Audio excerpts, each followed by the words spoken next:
But the good man tells me right now, long life, long years. Any good woman will tell you right now. Well, come on, leave. Not now! You can't possibly be doing this to me right now! Come on! Oh, you friggin' piece of... Damn it! Got it! Come on! God! Oh. Yes! Yes!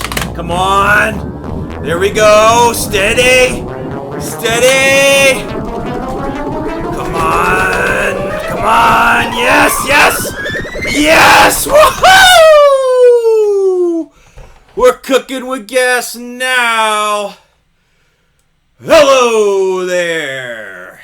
If you're tuning in and listening to this voice, you are logged on to VLV in the year 2022 in the month of August. And the first and only VLV self-referential, self-aware, autonomous bullshit of a podcast, coming to you from the deep wastes of the dystopian future that we're all living in, is your host, B-Limp. That's right, folks. You thought it was bLIMP, I'm sure, but yes, it's always been B-Limp. You know, Satchel Paige once said, to keep the youthful juices flowing, you should jangle around gently while you move. And, you know, who's got time for all those words? So I took it upon myself to just shorten it to B-Limp. You know, just B-Limp out there, folks. That's what I'm saying to you. But we're gonna get this thing kicking off. I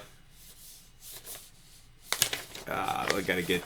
I think I'd be more prepared, but shit's crazy out here. Yes. Just a few topics to cover. You know, if you're looking for a new band to listen to, if you're on VLV and you're like, yeah, I'm 42 years old, punk is fucking dead! What's out there for me? What can I listen to? You know? I still got a little bit of rage left in me. I've been beaten down pretty hard over the last 15 years of being on, jacked in to VLV, but you know, I still rage. Well, I got a band for you, and that band is called Chat Pile. Chat Pile is definitely the best band I have heard since. I know this might be sacrilege, but I'm gonna say it. Yes, since Daughters. And, you know, I don't want to live in a world where a good noise rock band doesn't exist for me. Won't have it. And you know, I'm just so glad that these guys were there to come save the day. So there's my music suggestion of the month, day, year, eternity, maybe. For God's sakes, just listen to this fucking album. Golly, sick of it. Just fucking listen to it. You know, some people say Cheetos. Well, I've never actually heard anybody call Cheeto a chip. But I'd give it to you. Somebody confirmed that it's more of a puff I probably would have to defer to that individual. That sounds like sound science to me. There's a whole world of puffs out there, and Cheetos, maybe not the pioneer, but they're most definitely the brand that we've all can recognize and come to love. And who does not worship that orange dust that gets caked onto your paws? Just want to suck it off. Somebody was talking about eating chips with fucking chopsticks. What? What? Excuse me? Excuse me? That is a disgrace to all flavor scientists out there. You know, if I was a flavor scientist, I would beat down your fucking door right now. Just to talk to you about the hours and hours and hours of laboratory science that went into creating not just Cheetos dust, but the various flavors from around the world that go on crisps, puffs, clams, shrimp bites, whiz curls, just papas fritas. I mean, God, it's no respect out there. Yeah. No, don't ask me if I've played Framed, the movie game. I have not opened the thread. I do not like movies, and I will not be watching them or playing games based on them. I'm too stupid. I'm too dumb, and pictures just make me mad when I see them, especially if they're references from cool people that makes me feel stupid and uncool, which sounds like that's what that's all about. So no thanks. Passing you up on that grift, suckers. It's merchandise. Sorry, doesn't hold up. I see you out there bumping these threads. You know, VLV band related threads. That the guy can hit a lick or two. He's got a few licks. But in 2022, if it's not chat pile, I'm not gonna listen to it anymore. I'm not rehashing it. I'm not bringing it back, and I'm not trying it out. Crazy stuff you didn't know until recently. Bullshit! I fucking know everything, so joke's on you there. Crazy stuff, normal stuff, out of bounds stuff, inbounds, left of field. I know it all. Been covered. You know, we got a very special guest today. He was kind enough to visit me in these scorching temperatures of 110 feral fucking degrees. And it was a little shaky connection, it was a little hard tapping in, getting the wires just right, but we managed to do so. And that person is whiffleballer, and without further ado, we're going to get into a little bit of our conversation that we had, and I hope you enjoy. I'll see you after that to talk a little bit more at you. I'd like to welcome Sir Whiffleballer to VLV's very first podcast episode. Thanks for being on. Thank you so much for having me on. I'm very excited. I'm honored. I'm a little awestruck to be here right now. Yeah. Well, maybe save the honored for after you hear how this turns out. We'll start with some standard VLV questions, I guess. Get things warmed up a bit. Username Whiffleballer. Are you a passionate wiffle ball player in your youth, or maybe today? How did that come about? In my youth, very, very passionate. There was a couple years where me and my brother were playing wiffle ball like basically every single day. We'd go out and we'd play wiffle ball for like 2 hours. And we were really, really good. This was before like professional wiffle ball existed. So if it had been around at the time, we probably would have been a powerhouse team. Damn, impressive. I was mainly a tennis ball and just whatever for a bat kind of person. It's funny enough, it took me like until I was probably 26, 27, a full-blown adult, to realize that you could actually throw real pitches with a wiffle ball. I was looking at a wiffle ball set one day in some sporting goods store and saw like they have the diagram on the side of the box or whatever that's like how to throw a slider, a curveball, fastball, and I was like, no shit, get the fuck out of here. It's incredible. Yeah, I had a sinker that absolutely no one could hit, and everyone would like the way I would throw it, you'd think it was going to hit you in the head, and at the last second it would just dive down and hit the strike zone. People would get really upset about it. Nice, man. That's a good feeling, I bet. Yeah. However, so I did end up playing a few games with my buddy here in Austin, who was come to realize really good at wiffle ball.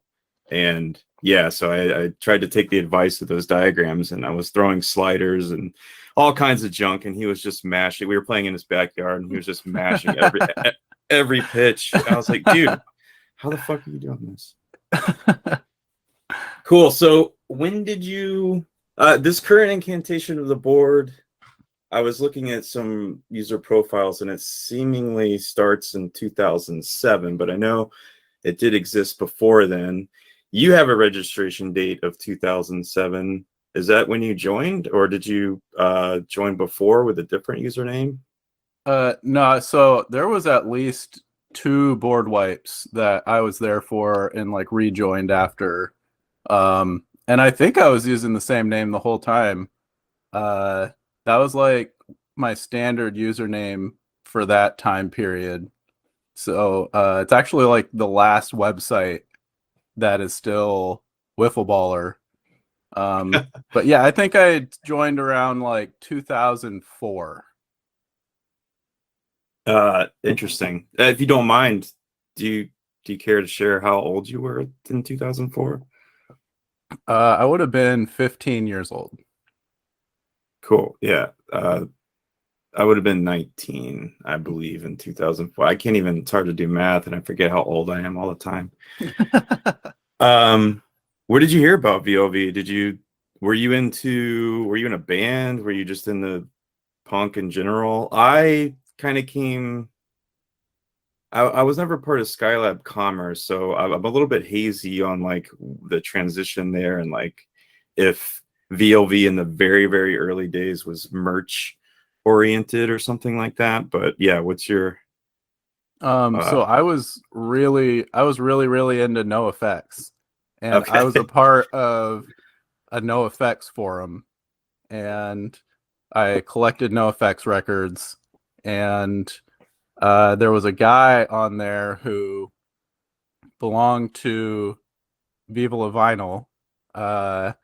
It was user Servo. And so he would kind of be like, oh, I got this from Viva La Vinyl. I'm going to go post this stuff on Viva La Vinyl, all that kind of stuff. So I just ended up joining Viva La Vinyl, and it just kind of went from there. And I stopped posting on the NoFX forum a couple of years later. I don't remember why. Was it very active? It's a pretty niche. It was subject. Actually very, very active. It was like people would go on there to trade records, and not just NoFX records, other stuff, just like Fat Wreck in general. Yeah, I mean, there was probably like 50 people who were on there every single day. That's cool. Glad to hear Servo was your connector there. That's yeah, it was kind of weird and random. Yeah, yeah, he's everywhere. I've hung out with that dude before. Maybe we'll have to get into that some other time. Maybe if he'll graciously join us on this thing I'm doing here. I would love a servo episode. Yeah, that would be a good one for sure. Do you know, I mean, speaking to that, do you know any of the current posters or ex-posters in real life, IRL, as we say? I do not. I've never met a single one to my knowledge. You know, you could walk by one on the street and not know it, but yeah, I Sure, don't they're know everywhere. anyone. I've never met anyone, nothing. Okay, fair enough. Uh, do you remember, like, yeah, I feel like VLV beef is a, it's a time-honored tradition. It's a big part of the history of the board. Is there any posters in particular that you would consider somebody that you've had contentious history with, and specifically? I mean, like pretty I'm a pretty emotional guy when it gets Yeah. down to it. But like there's very few people on the board where I can even like keep track of who they are, if I'm being honest. Yeah. There's a couple people I know by name. But like I don't take it seriously. If there is beef, it's not something that I'm too genuine about. But there's been some incidents. There's been some incidents. Yeah, true. Not without incident. What about favorite posters? People you really enjoy on the board that maybe you get good info from or just think are generally funny? I mean, I've always loved reading Dave Secretary stories. I go back and I read those at least once a year. As far as like specific people that like, yeah, I don't know.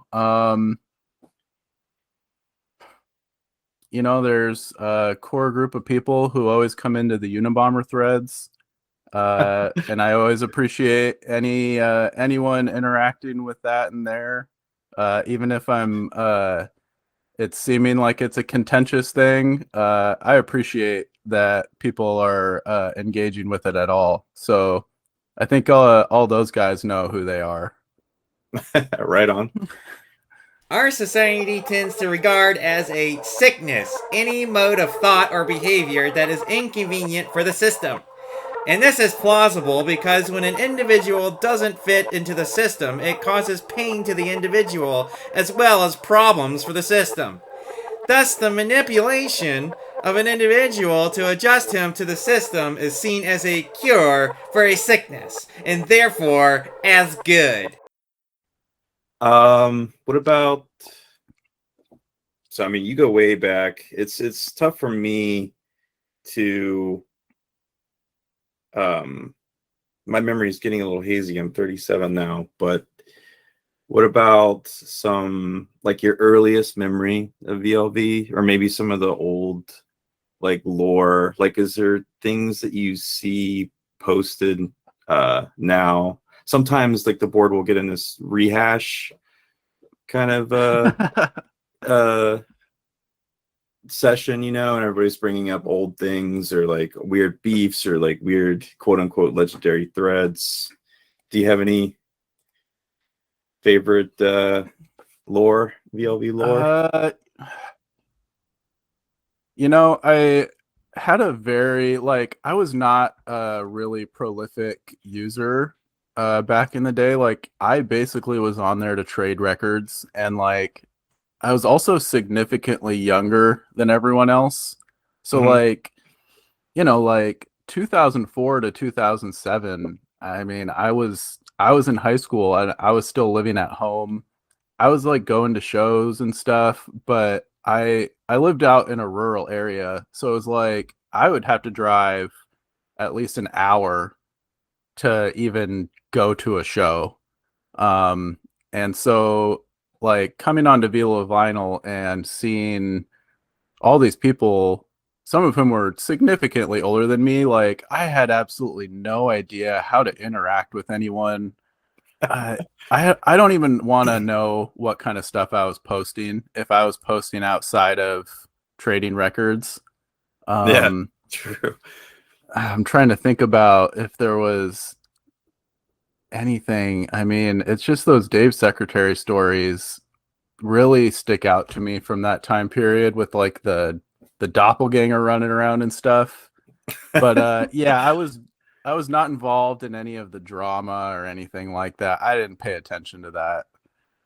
Cool. Yeah, I kind of in the same boat. A lot of things that get brought up, I'm like, I don't really even know that, but I figured I'd do diligence to ask. I know somebody will love to get into that. What part of this? Thing, Yeah, go ahead. One thing I am remembering is there was a thread where everyone was taking nude photos, but they were covering up their lewd parts with records. Oh yeah.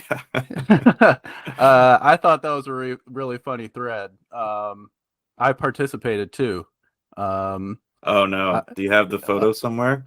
Not anymore, but I know the record was the Orchid and Combat Wounded Veteran split, which if you look it up is a very small record. Let me say that. Yeah.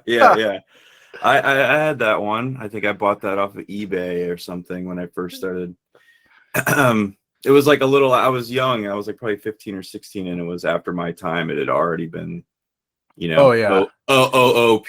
So I had to track it down for $40 on eBay. And yeah, that was me as well. You said about going to shows, you had to drive an hour to. You don't have to get it specifically into the where you live or anything like that, but what region of the country maybe was that? Oh well, I live in the Seattle area. Okay. I live in Tacoma right now, but I grew up in a place called Hobart. If you want to look it up on a map, the Hobart I know of is in Tasmania, but yeah, I think this Hobart is named after some logger or something from the 1800s. But all right. Yeah, you'll have to. It's not even a city or anything. It's just like a census designated place, I think is what they call it. It's pretty out there. Yeah. What kind of shows were you going to see?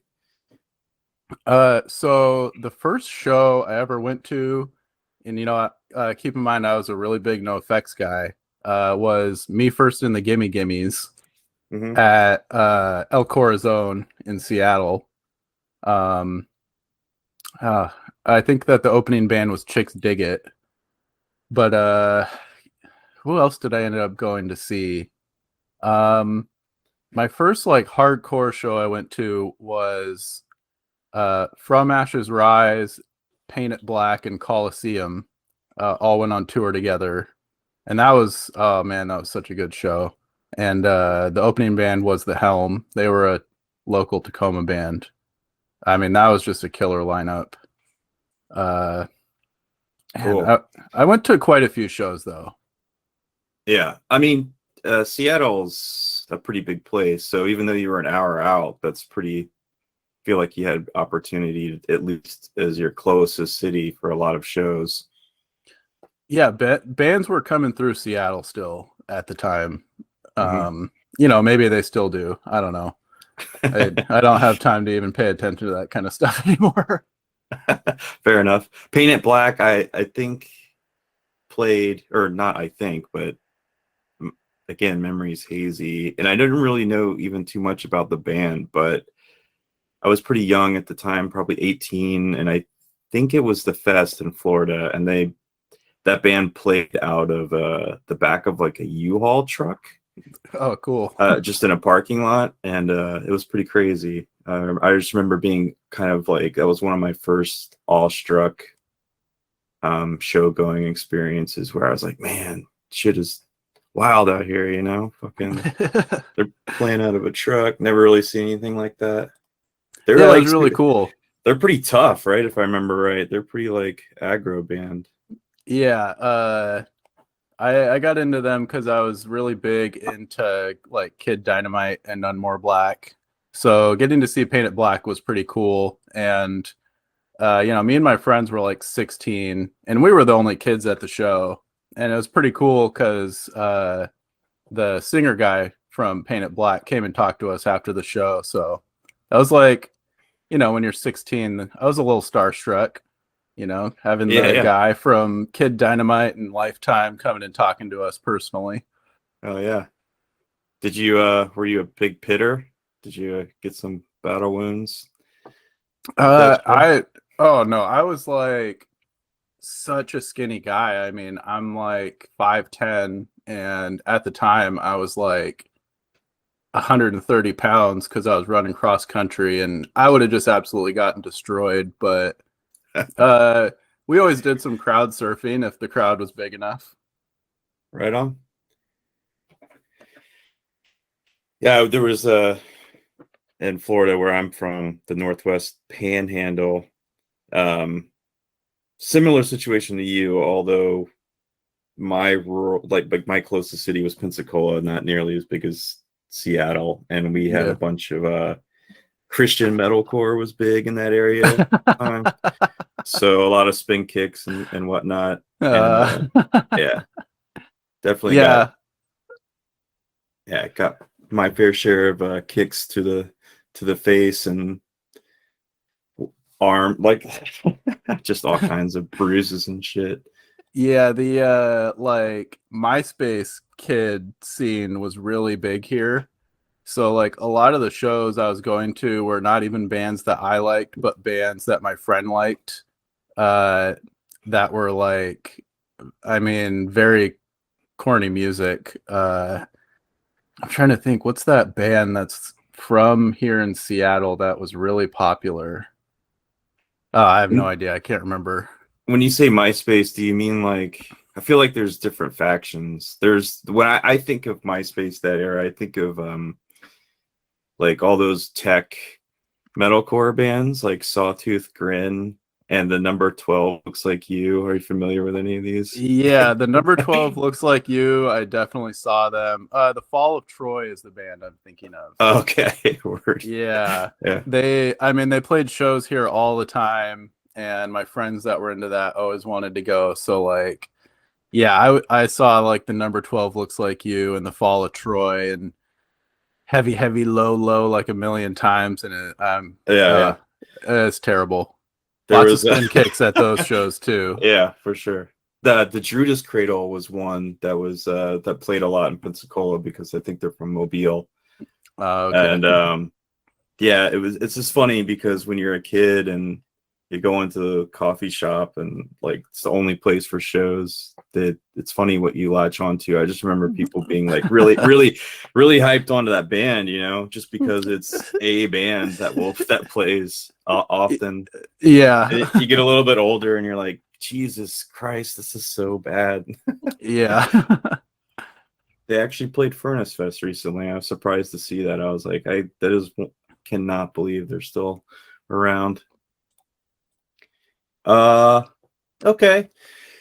What about, let's see, I kind of did a brief, I'm not the most researched dude. I don't expect this project to be super time intensive and me getting super serious on that front, but I did comb through some of your threads and just kind of put together some things to talk about based on what I've remember or like can recall as well. But and also there was a few people that chimed in on the Discord that had questions. Some of these, okay. Yeah. One of which was and I don't really know what this means, so I'm kind of excited to hear the explanation. Somebody wanted to know about the CD Spindle Bagel Tote. So you know about like life hacks where it's like some stupid little thing you can do to make your life better? Sure. Um, there used to be this life hack that if you didn't have a baggie to put your bagel into, you could just use an old CD spindle and put the bagel onto there, and it would keep your bagel safe. Oh, wow. And so I had this story I wrote where, if I remember correctly, I brought a bagel sandwich to school on a CD spindle, and everyone was so impressed that they all started chanting CD spindle bagel tote. And I think I was like king of the school or something at the end. Damn, that's awesome. Was it an everything bagel? What kind of bagel we talking? I think it was an everything bagel. I mean, I'm actually a plain bagel kind of guy. Oh, no shit. All right, fair enough. I like my, seasonings and toppings. They're too messy for me.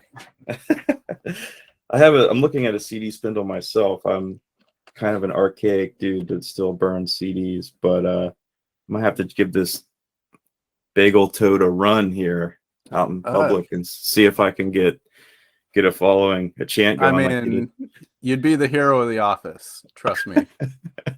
Yeah, that is true, and since I'm the only one in the office,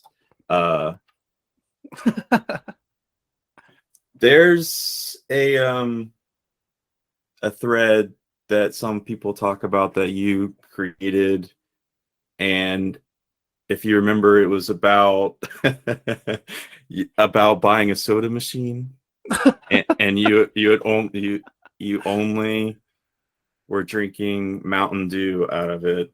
And if I remember right, the thread title really resonated with me more than the contents, actually, because it's I have a friend, or had a friend, RIP, back home, who on his live journal, he had like a really dark, he was like a very emotional guy and had like a dark sense of humor.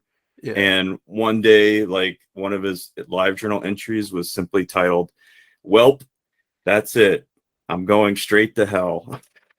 And later, we laughed about that for years, just because of like how ridiculously like conclusive it was, And I remember the thread title being like something like that. Do you remember exactly what the thread title was? Oh, I have no idea. I mean, yeah, it's so disappointing that all that stuff is gone. Yeah, I looked for it, but yeah, it was similar. From my memory, it was like it was like, well, that's it. Like, I fucked up, or something like that. Yeah, it was along the lines of what, like, I was saying to my buddies, and it made me laugh so hard. It was like looking at my old buddies' post all over again. But well, so is there some truth behind that? Is this a half truth? Is this a total fabrication?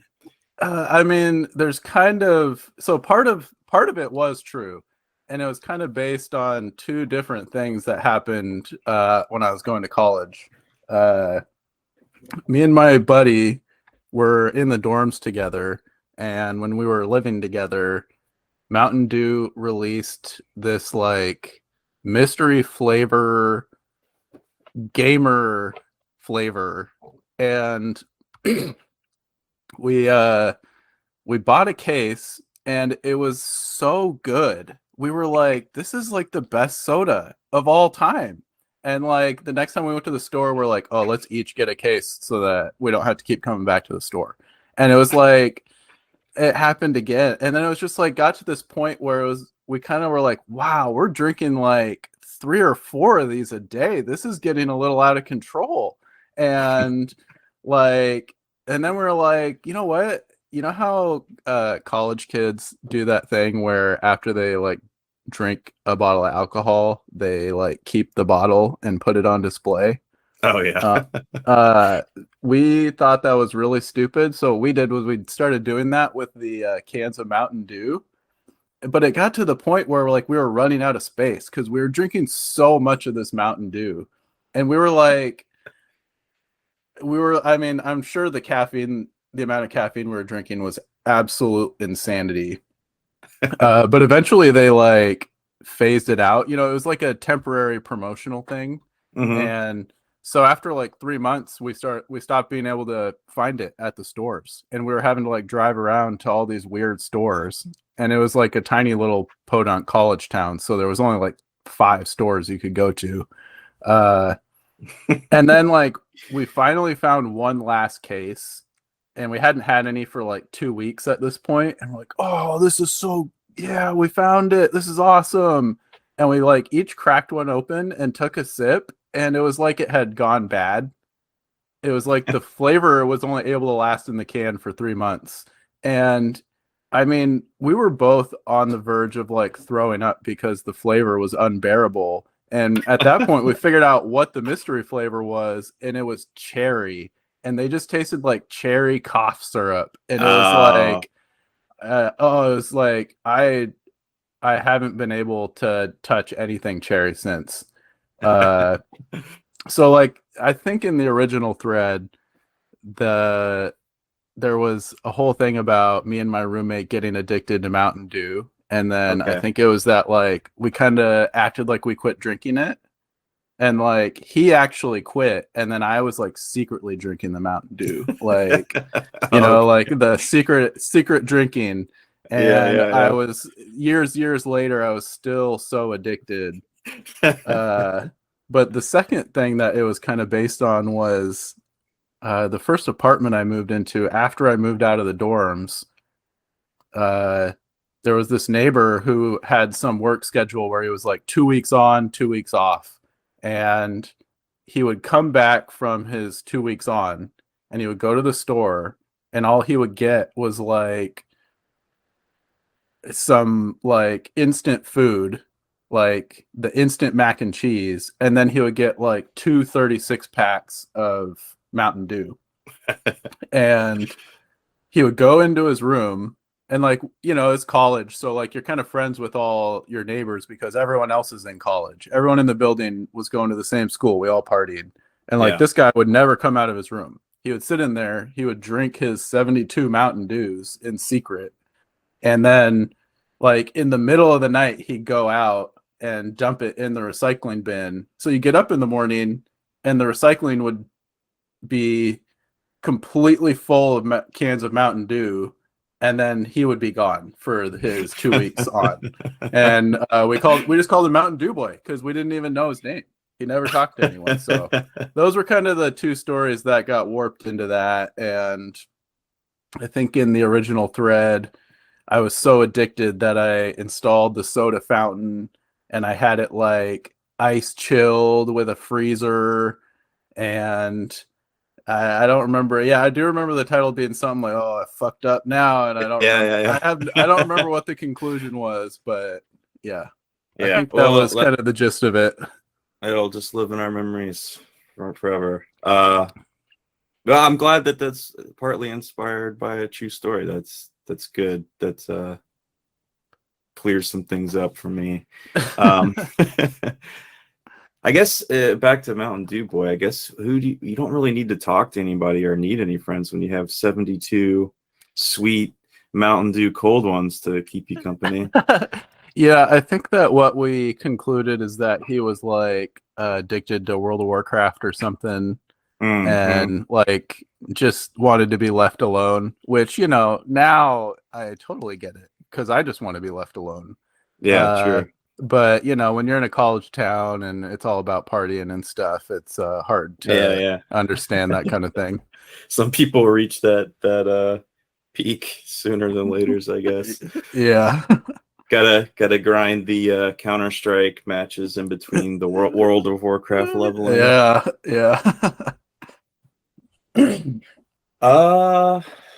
Well, the Unabomber. I guess we should just talk about the Unabomber, right? What have you read the Unabomber manifesto? You know, I've never read it. I don't even know what that is. No. Yeah.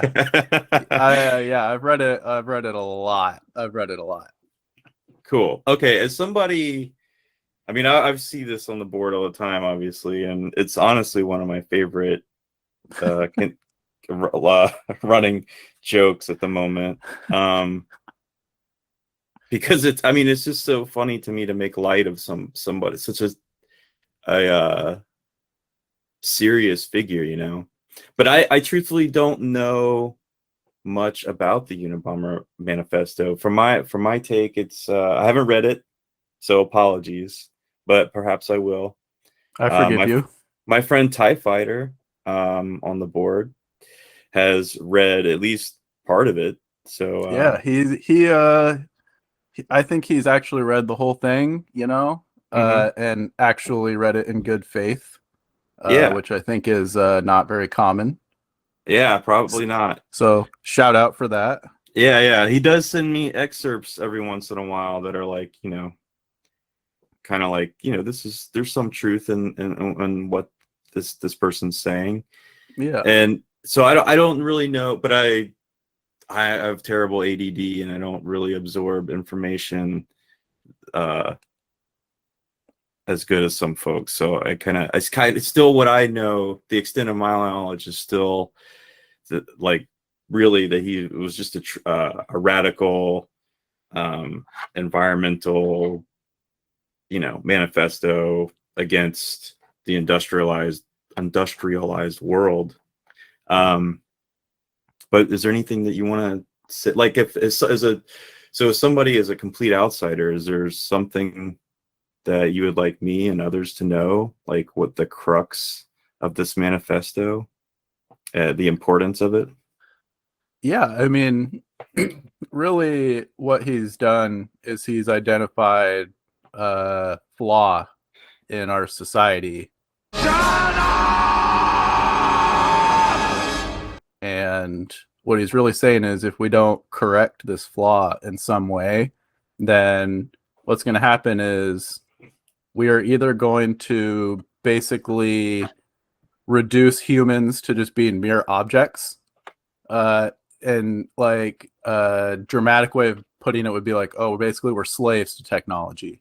So instead of having this humanity to us where we have this freedom and creativity, instead we dedicate all of our energy to just upkeeping the technology that we need to survive. And it's kind of a feedback loop where you start having to do more and more and more and more to upkeep the technology, which means you have less and less and less freedom and less and less humanity. So it's the whole thing's kind of rooted in like existential philosophy. And so he's basically just saying like, hey, if we don't do something about this technology problem, then what's the point? You know, who wants to live like that? And he's, you know, I think he's got a major point there. Cool. Yeah, I can see that, especially given where we are now and the timeline. It seems like, I mean, a lot of people are without hope as far as, you know, the environment, the natural state of our Earth, our planet, and just the production of just, you know, basic environmental disaster that is, you know, plastics in oceans. Somebody just linked that like drinking water is no longer safe because of plastics and this. I mean, there's a laundry list of things you could point to that I won't get into, right? But somebody that's more of a futurist, like I've kind of won myself, and that I'm optimistic in the adaptations we can make with technology to live in, I guess is a silly hippie way to put it, in harmony with the earth. You know, you see like all these like fantastical adaptations for like greenhouses and like you know, ways to grow like all the planet's food to feed everyone that's like, you know, carbon neutral or whatever. It seems like something out of a terraforming, you know, our strategy game or something. You are so dumb. So maybe looking forward in the timeline to the future, things could potentially get better and be, I mean, what do you think about that? Do you think that maybe some of the despair is rooted specifically because of the time we are in right now? I kind of used to be a futurist myself. I've read all the Ray Kurzweil and Sure. Isaac Asimov and Arthur C. Clarke and all these guys. So like I'm kind of coming from that same place as well. And in the Unabomber manifesto, he does kind of give room to say like, hey, maybe we will solve this problem with technology. Maybe we will reach a point where like we come up with something that's able to like resolve all this stuff. And it's a possibility, but it's like the thing is that it's a really big gamble to take. And Right. So what do we lose along the way, I guess, yeah, and it's what have we already lost? I mean, there's a lot of things that our our ancestors, our pre-agricultural ancestors had that we don't have, and it's probably some things that we'll never have ever again. And I think it's kind of like defeatist to be like, oh, we just need to like accept that this is the way it is now. Maybe we have a choice. I think that's kind of the position. All right. Yeah. There's speaking about pre-agricultural or like civilizations, old civilizations, one thing that kind of I see come up, and this is a weird niche area of the universe that concerns me, but because I listen to like black metal and you rub up against weird freaks in that zone. But really we don't even have to talk about like black metal, but like just like take your standard like lame brain racist type individual. There's like that cliche argument of like what did these the European civilizations are like what gave us like all the things today, quote unquote advanced society, for a way of putting it or whatever. But these are the same people that rail against modern times, like all and I'm always curious about that subject because like it's wrong on so many levels, but even if you put that out of the equation, it's just odd to me that you would on one hand glorify those achievements, and on the other hand it's like, hey, these are all the things that you hate about modern society. That was the track that got us here. So a lot of times I think personally, like, man, it would be better, at least naturally or environmentally speaking, if civilization was still in that those old times where there were hunter gatherer, more tribal and things like that. You are so dumb. Yeah, kind of one of the things you encounter and find is that everyone wants to pick and choose what parts of industrial society they like. Everyone loves modern medicine. Everyone wants to have a hospital to go to when they're sick and wants to have a doctor who's been trained at medical school scientifically. But everyone also has all this stuff they don't like. Like, like for example, pollution and stuff. Everyone's like, oh, we need to fight pollution. We need to save the environment. And it's like, well, creating pollution is kind of a requirement of being part of an industrial society. And you can't just pick and choose to have a hospital and not have pollution. Wrong. And it's kind of, if you take that and you broaden it and you generalize it, you'll find it really applies to a lot of these same type of people where they want to say like, oh, white supremacists or the white race invented everything or whatever. And it's like, you're just picking a point in time and saying, this is what I want to be the case. And I want to ignore all this other stuff. And I kind of think about that a lot as I listen to, liberals, conservatives, and socialists and democratic socialists and all these people. And I ask myself, like, what's going on? What aspects of society are these people kind of picking and choosing to want to have and to not want to have? And is it realistic what they're proposing are the things we should keep and what we should get rid of? And I think that if you really take that approach, you'll find that most everyone has some sort of thing where they're kind of doing that. And I've kind of just accepted that. I'm kind of the same way. There's some things about our society that I love. I'm totally addicted to technology. I love technology. I tinker around with stuff. I do like, it's kind of that duality, and I've just accepted it. It's just kind of the way people are, and Are you having a laugh? no one's got it figured out. No one. Yeah. So yeah. Fair enough.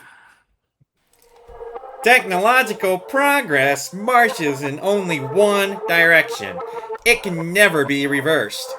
Once a technical innovation has been introduced, people usually become dependent on it, so that they can never again do without it, unless it is replaced by some still more advanced innovation. Not only do people become dependent as individuals on a new item of technology, but even more, the system as a whole becomes dependent on it. Thus, the system can move in only one direction, toward greater technologization. Technology repeatedly forces freedom to take a step back, but technology can never take a step back, short of the overthrow of the whole technological system. Speaking of technology, this Kindle device, I'm a little confused. Or Kindle-like device, what should I call it? I'm confused. You're potentially a technological inventor. Yeah. I'm just an ideas guy, That's for the engineers and designers to figure out. Okay. No. So do we need to get a crowdfunding going? And my thing is, like, I hate digital calendars. Like, going onto a calendar app on my phone and trying to, like, schedule something using that is like an exercise in anger for me. And so I have a physical calendar. I carry around a little moleskin calendar, and that's what I use. I write stuff in it. It's just so much easier for me to flip through it. And what I'm kind of imagining is a device that's sort of like a little moleskin calendar. But it has some sort of future tech that you can, like, write on the pages, and then maybe it, like, uses a cell signal to, like, keep track of what you write and keep it in the cloud or something. So you could have just like 10 or 15 of these little pieces of basically like paper thin writing tablet screen combos in a little thing that would just be like a little moleskin notebook, and you use it as a calendar. I mean, that's the idea. okay. I'm not saying it's a good idea, but it is an idea. Cool. It sounds very useful. I'm very technologically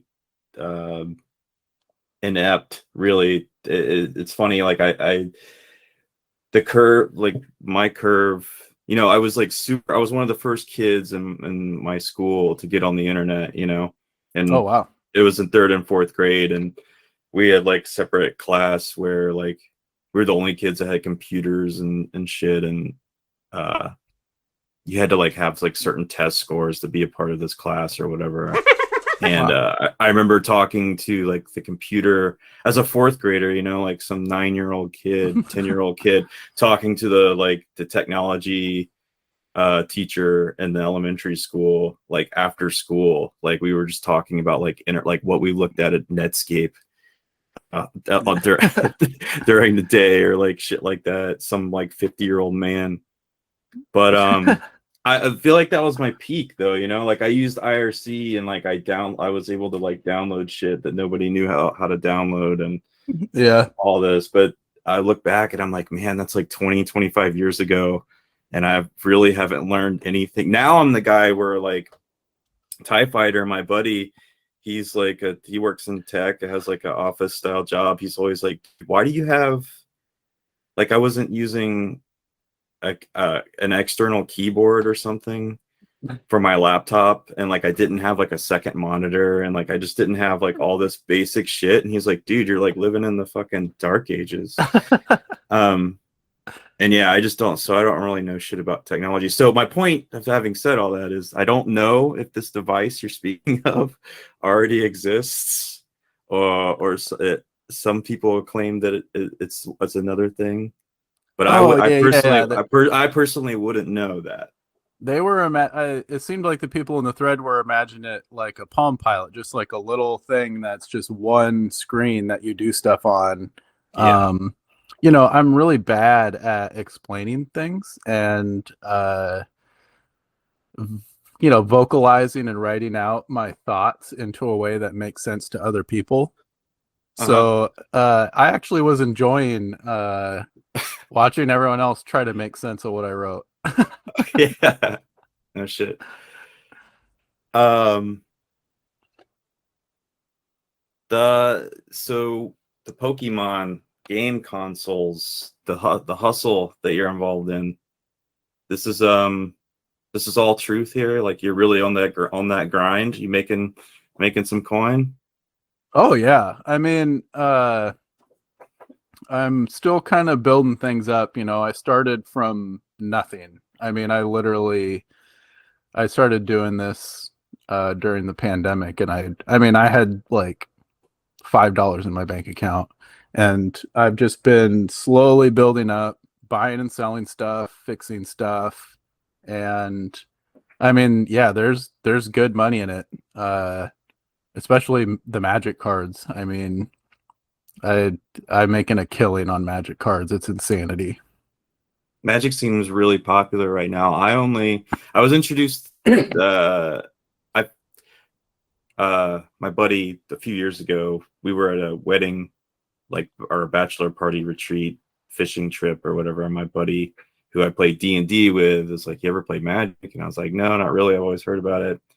He had some packs with him, so we did like a table draft. Oh, cool. And I kind of like was like, wow, this is an interesting game. This is cool. I like I never really kind of realized just how fantastical the like cards and the abilities are, you know, like, and the fact that it's like elves and druids and like giant monsters and like Godzillas and dinosaurs and shit. Yeah, it's like a mix of every single genre. It's like sci-fi, fantasy, whatever. Yeah, and I thought that was really cool. I was like, no shit. So I never developed the really the finances, because it's a fucking expensive game to play paper format, really, and I honestly wouldn't really know how to do that around here except with my friends, maybe at like some gaming club or whatever. But I downloaded Magic the Gathering Arena, and I still play that a lot, and I kind of fell in love with the game there. But it seems like that has really skyrocketed the popularity of the game in general. So I'm sure that trickles down to people playing only paper format, you know, because you just need people to know of its existence in the first place, right? Yeah, I mean, I've never actually played a game of Magic in my life. I've played other similar card games though, so like I know the gist of how it works. But I mean, sure. I buy and sell Magic cards all the time, and it's like people are trying to get me to play with them constantly, and I have to be like, yeah, you know, I don't even own a deck. I don't know how to play. I'm imagining some Punisher drug dealer situation where you go to buy weed off somebody and they're like, "Oh, come on, man! Like, you want to smoke a joint?" But like, come on, man! You want to do a draft real quick? It's like kind of the opposite, where I'm the Punisher because I'm just doing it for money, and these people are like trying to like forge a social connection with me, and it's sort of like I'm the drug dealer, like, man, just buy the drugs and get the fuck out of here. Come on, what are you doing? Yeah. You're the soulless fucking man, you ruin it for Yeah. everybody, dude. I'm ruining it for absolutely everyone. And I'm laughing all the way to the bank. And I'm buying my kid shoes and stuff, and that's all I care about. Right on. No art for the walls. You're not using it to spend any money on art for the. I do not understand why that was so contentious that I wouldn't have stuff on the walls. Yeah. I mean, I admit I was probably one of the forefront of that contention, but I generally just think it's funny on VLV to just have hard stances about anything. And so like when I see some guy that says they have no art on the walls, it's like a perfect entryway to just be like, dude, what kind of insane person would not have, you know what I mean? So yeah, I was always one of those people where like I had like the punk flyers and the posters and all that stuff covering every inch of my walls. Yeah. And when my wife and I moved in together, we were kind of like, okay, like if we're going to put anything on the wall, we kind of have to like agree about what we're going to do. And the only thing we ended up agreeing on in our first apartment was a Gustav Klimt painting we got from IKEA, like a real big, like a giant one from IKEA. Mm-hmm. And then like we ended up moving and we hung that up in our next place we lived at. And then it was just like, we were so busy. We weren't like sitting down and thinking like, all right, what are we going to hang on the walls next? It's like so unimportant. And then we moved into our current place and it was kind of like, I don't want to put anything up. I don't want to have to look at this crap all day. Like we have enough junk. Like the last thing I need is to be looking at the same piece of art day in and day out. Like if I want to look at it, I'll just look at it on my phone. So that's kind of how we got to the point of having nothing hanging on the walls. And Sure. we have guests over who notice and they'll kind of be like, oh, you don't have anything on your walls. And then they'll kind of be like, hey, this is actually kind of nice because it's like not so busy. They're seeing the freedom. Yes. The minimalism. Well, yeah. I mean, you could spicing things up with a nice TED poster or something, TED for president 2024. Yeah. If we ever have the money to where I have my own office, I will definitely be doing something funny like that. Yeah, I mean, tastes change. I personally have shit all over my walls, but sometimes I do look at things I have up and I'm like, I don't even know if I don't like this band anymore or whatever. Yeah. But I don't have the money because it's all expensive, right? If you're trying to cover all of your walls. I'm like, I don't you can't have just tack things into your walls as an adult. You gotta frame it. Yeah. I was dating some girl a few months ago and there was one spot left on my room that I didn't have any like art up, but I've had this ZZ Top poster that I've wanted to put up for a while, but I'm as an adult I try to get everything framed, but frames are expensive as fuck. Yeah. But it was driving me crazy though, and she was coming over to my house for the first time. And I'm just sitting there looking at this blank space in the wall, and I'm like, fuck, I just gotta put something up. I don't care if it's framed. So I grabbed the ZZ Top poster and I'm just like hammering it into the wall, like straight up through the paper. Wow. And but she walks in, or she like comes over as I'm finishing. And I'm like, well, this is a bad look because you blew it, or because the whole point was to have it up and for her not to see that I had some psycho blank thing on my wall. But now she knows that I was like hammering it in before she got there, and it's not been up for God knows how long. And she was just like, you're ruining it. Like there's holes through it and shit. She's like, you could at least hammer in some clips and then hook the poster to the clips, so you're not punching holes through it. And I'm like, wow, that's really genius. It's like, I probably would have thought of that if I wasn't such a slave to getting this up right now for whatever reason to impress you.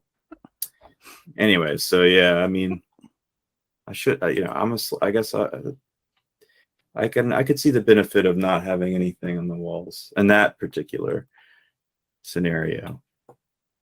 Okay, so you're I don't want to get too personal with your family or anything, but I feel like it's okay to speak about because you did start a thread.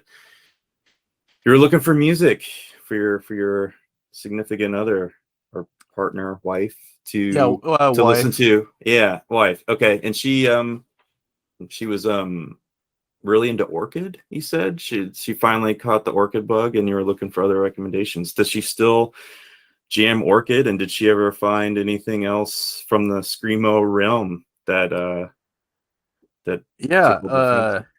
She listens to orchid a lot, and like it's really funny because I tried to introduce her to orchid like every 6 months for our entire relationship, and we've been together for like 10 years or something now, and she'd always be like, yeah, no, I don't know, I'm not into it. And then like one day she comes to me and she's like, oh yeah, I finally listened to orchid, wow, this is so good. I mean, it was like she was basically like, this is my favorite album of all time, after she'd listened to it like twice.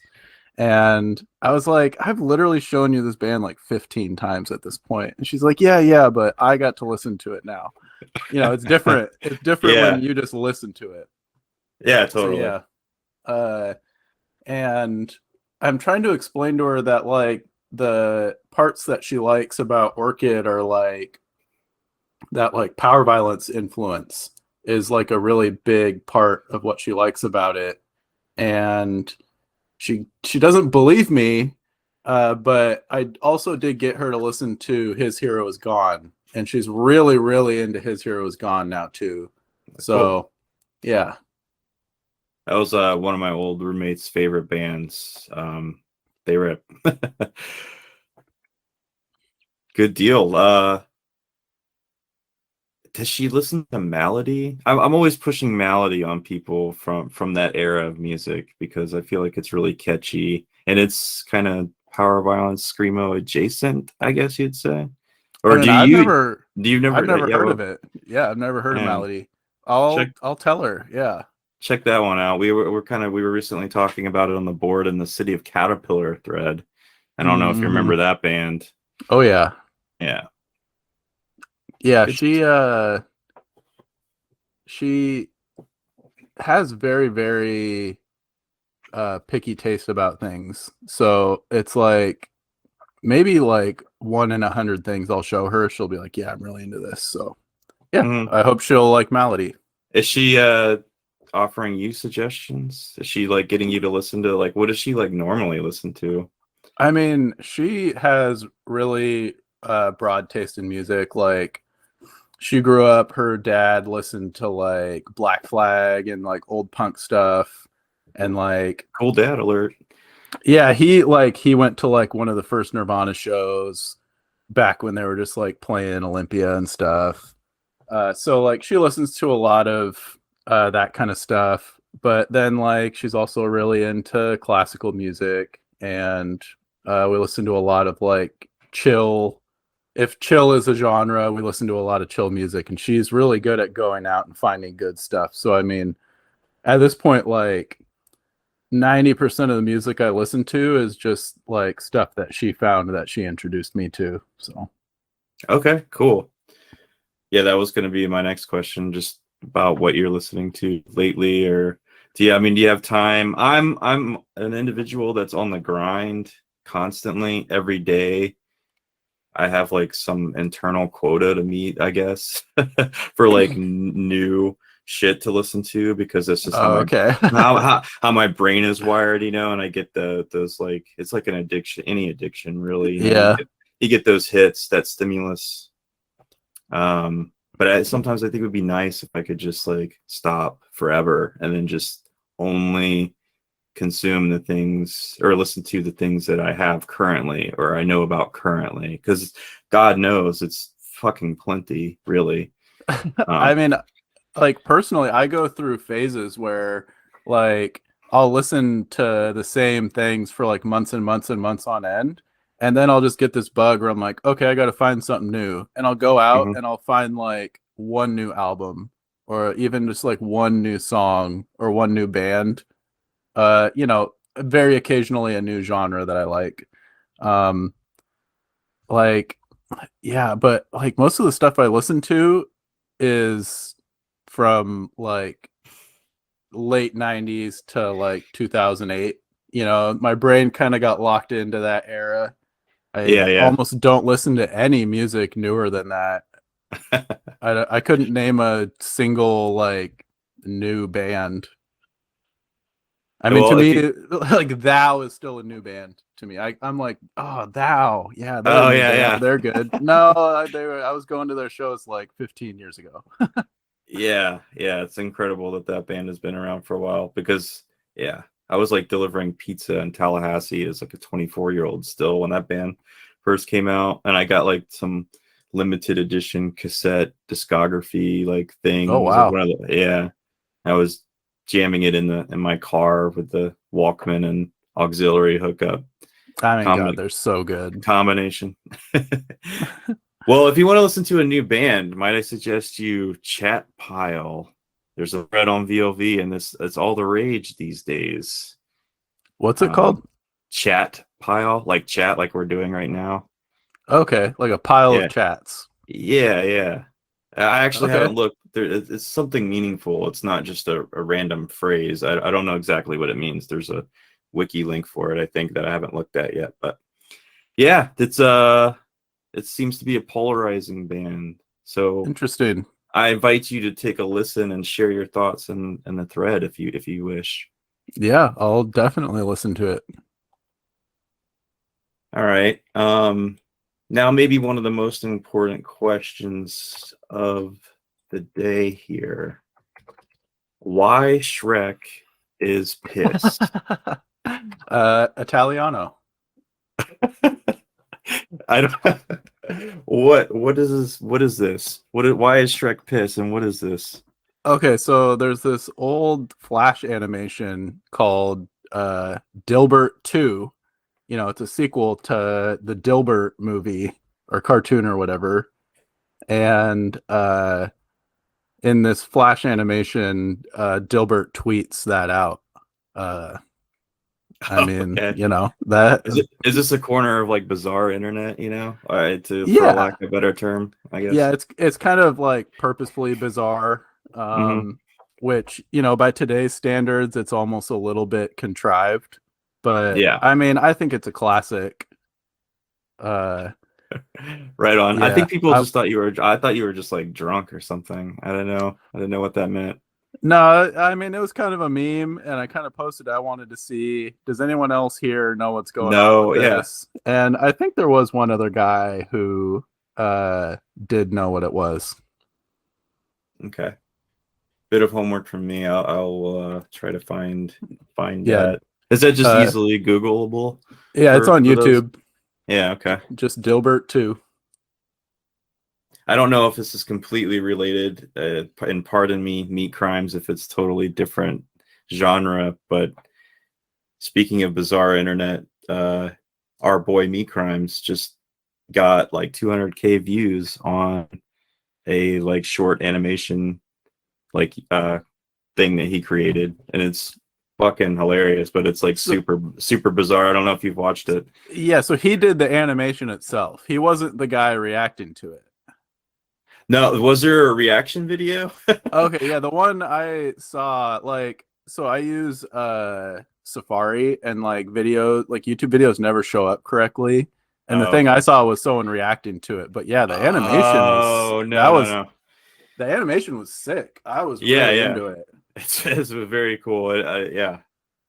Yeah, no, I haven't seen a reaction video, but that's funny because we were just talking about in the brain rot algorithm thread about reaction videos, and it's funny that somebody's already reacted to that because of course, why not? But yeah, if you get yeah, you can just watch that video straight up. I'm sure it's linked somewhere. But pretty cool shit. Congrats to Me Crimes for well, Yeah. he's not monetized, but I'm gonna highly. Maybe I can step in for a management position and get him to change his mind. Yeah, I mean, having a YouTube video go viral like that is very difficult. You're kind of trying to capture lightning in a bottle. Like, if you can get a YouTube channel built up to where you're monetizing it, like, oh man, that's such a big deal. Yeah. I feel like it being early in the game is so crucial, because I look at some of these YouTube channels and they suck so bad, or they're just like so weird and uninteresting in a way. Like a lot, honestly, like a lot, but they've been around for 15 years or like since the beginning of YouTube, and they have like their own weird niche. Like I think uninteresting is the wrong word, but it's just like speaks to like only a small percent amount of people would find any kind of like value in like watching this channel or this video, but they've have like 338,000 subscribers just because the sheer volume of people out there looking at YouTube is I so, think it's just like, if you're doing what you love and you're doing it like genuinely and you're just like putting it out there, I think eventually people like pick up on that and appreciate it, even if it's like outside of their niche that they like. Like, I just think that the people can tell when it's genuine, and I think that's kind of a thing about a lot of those weird YouTube channels where it's just like, who's watching this? Who does this appeal to? And it's like, it's not even about like who it appeals to. It's about like, what is the artist doing with what they're creating? What are they accomplishing? True. That's a good point. Yeah. Like if you're doing something, not something somebody else isn't exactly doing, and you're doing it in a wholesome, genuine fashion, I think that's a pretty good baseline for starting a YouTube channel. Not that I'm going to start a YouTube channel, but I do think about it sometimes. I'm like, what the hell could I offer? And I got a YouTube channel and it's really fun. Okay, I was going to ask. I don't know much about it. What's up with this YouTube channel? You're doing some sort of, somebody mentioned voice. You do voiceovers for YouTube videos. What's this all about? And I don't do voiceovers for YouTube videos. I mean, I actually have two different YouTube channels, and one of them I haven't had a chance to work on, but I was making like video game documentary style stuff. Okay. And so I was recording voiceovers for my own videos. Oh, I got you. Yeah. Yeah. I think that's where that came from. Some of my very good research there just wrote down the word voiceovers, YouTube videos. Yeah. It's very difficult and expensive to do a good voiceover. I learned very quickly that the acoustics in my apartment are absolute garbage. And I learned very quickly that the microphone I own is a piece of garbage. And I learned very quickly that Final Cut Pro audio, I don't even know. I don't know anything about that kind of stuff. The audio editing in Final Cut Pro is also terrible. So yeah, I kind of just don't have a good anything with regards to that. And so my YouTube videos kind of sound like shit, but whatever. Yeah, well, once you start something like that, there's maybe it's an old, more common saying, but it's at least a joke within a few of my friends. There's like that quote, "Get your foot in the door costs," quote, like starting anything new, you like realize like, oh fuck, my mic is shit. Like, what, these things cost $100? Like, oh man, before you know it, you spent $500 on just trying to get to a decent level. Yeah, for your new hobby or whatever. The wall panels and everything. Yeah, it never ends. Ends. Well, like, so when you say video game stuff, do you mean like his stuff has kind of gone to shit a little bit recently, but I used to be a big fan of Cinemassacre, or the Angry Video Game Nerd dude. Some of his early videos I find highly entertaining. Is it? Yeah. What kind of video game stuff, content? Oh, it's mostly just like kind of that in that nostalgia realm. So like the only video I ever actually finished so far was like basically evaluating if the first Donkey Kong Country game is like, does it still hold up today? You know, Yeah. And it's, you know, I think it's a really great game. So I made a video about it because I love it. And that's just kind of the gist of it. You know, I've got some other videos in the works, like about like Pokemon and kind of evaluating like the big like wave of Pokemon stuff that happened in 1998 and 1999. I've been working on that video for like 2 years, and it seems like there's always something coming up that prevents me from working on it. So maybe Yeah. someday. Yeah.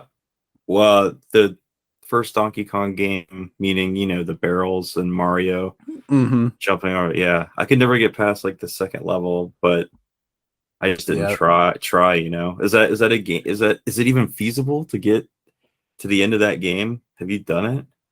Oh, I haven't. I have very little patience for like the arcade style games like that, where it's just kind of like there's no point to what you're doing except scores.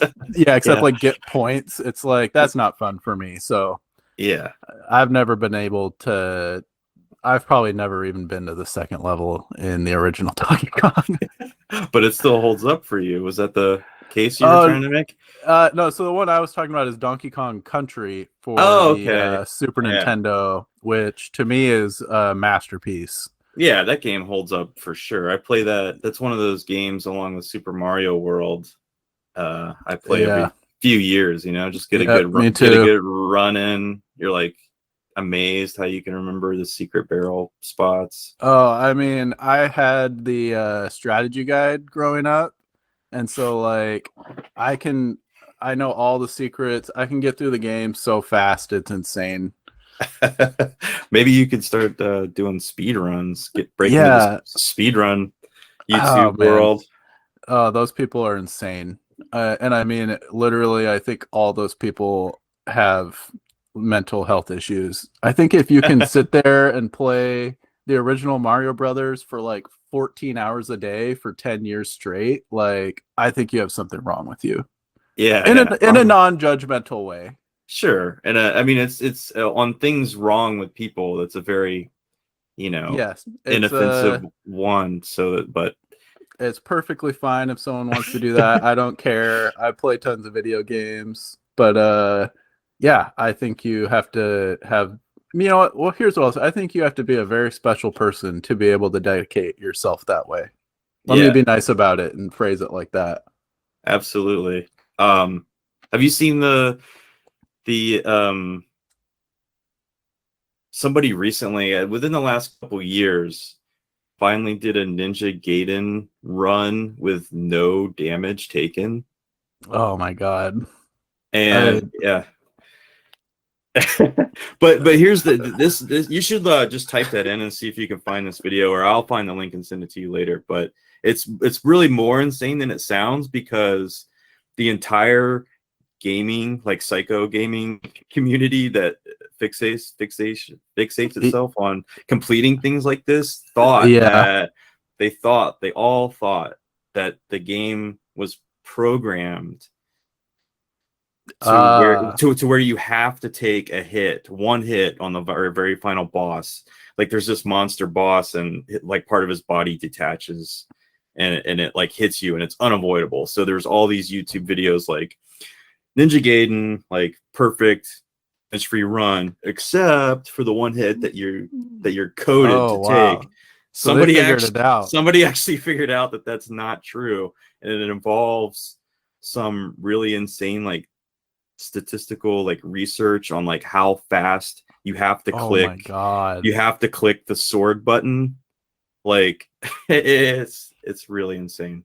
Yeah, those people who figure that stuff out is just mind-boggling to me. And like I watched a video where they're still figuring out stuff about the original Punch-Out game, about like little tricks to beat guys. It's like I can't believe that, like, you know, someone who made the game didn't come out at some point and be like, oh, this is how you do it. It's like it took people this long to figure it out.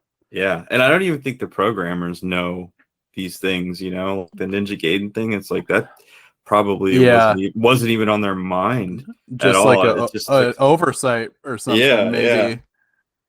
Oh, I'll have to look that up. That does sound interesting. yeah. There's like a little 14-minute like feature on it. I'll get you the right. I want you to watch the right one, so I'll try to Okay. procure Yeah. that for you.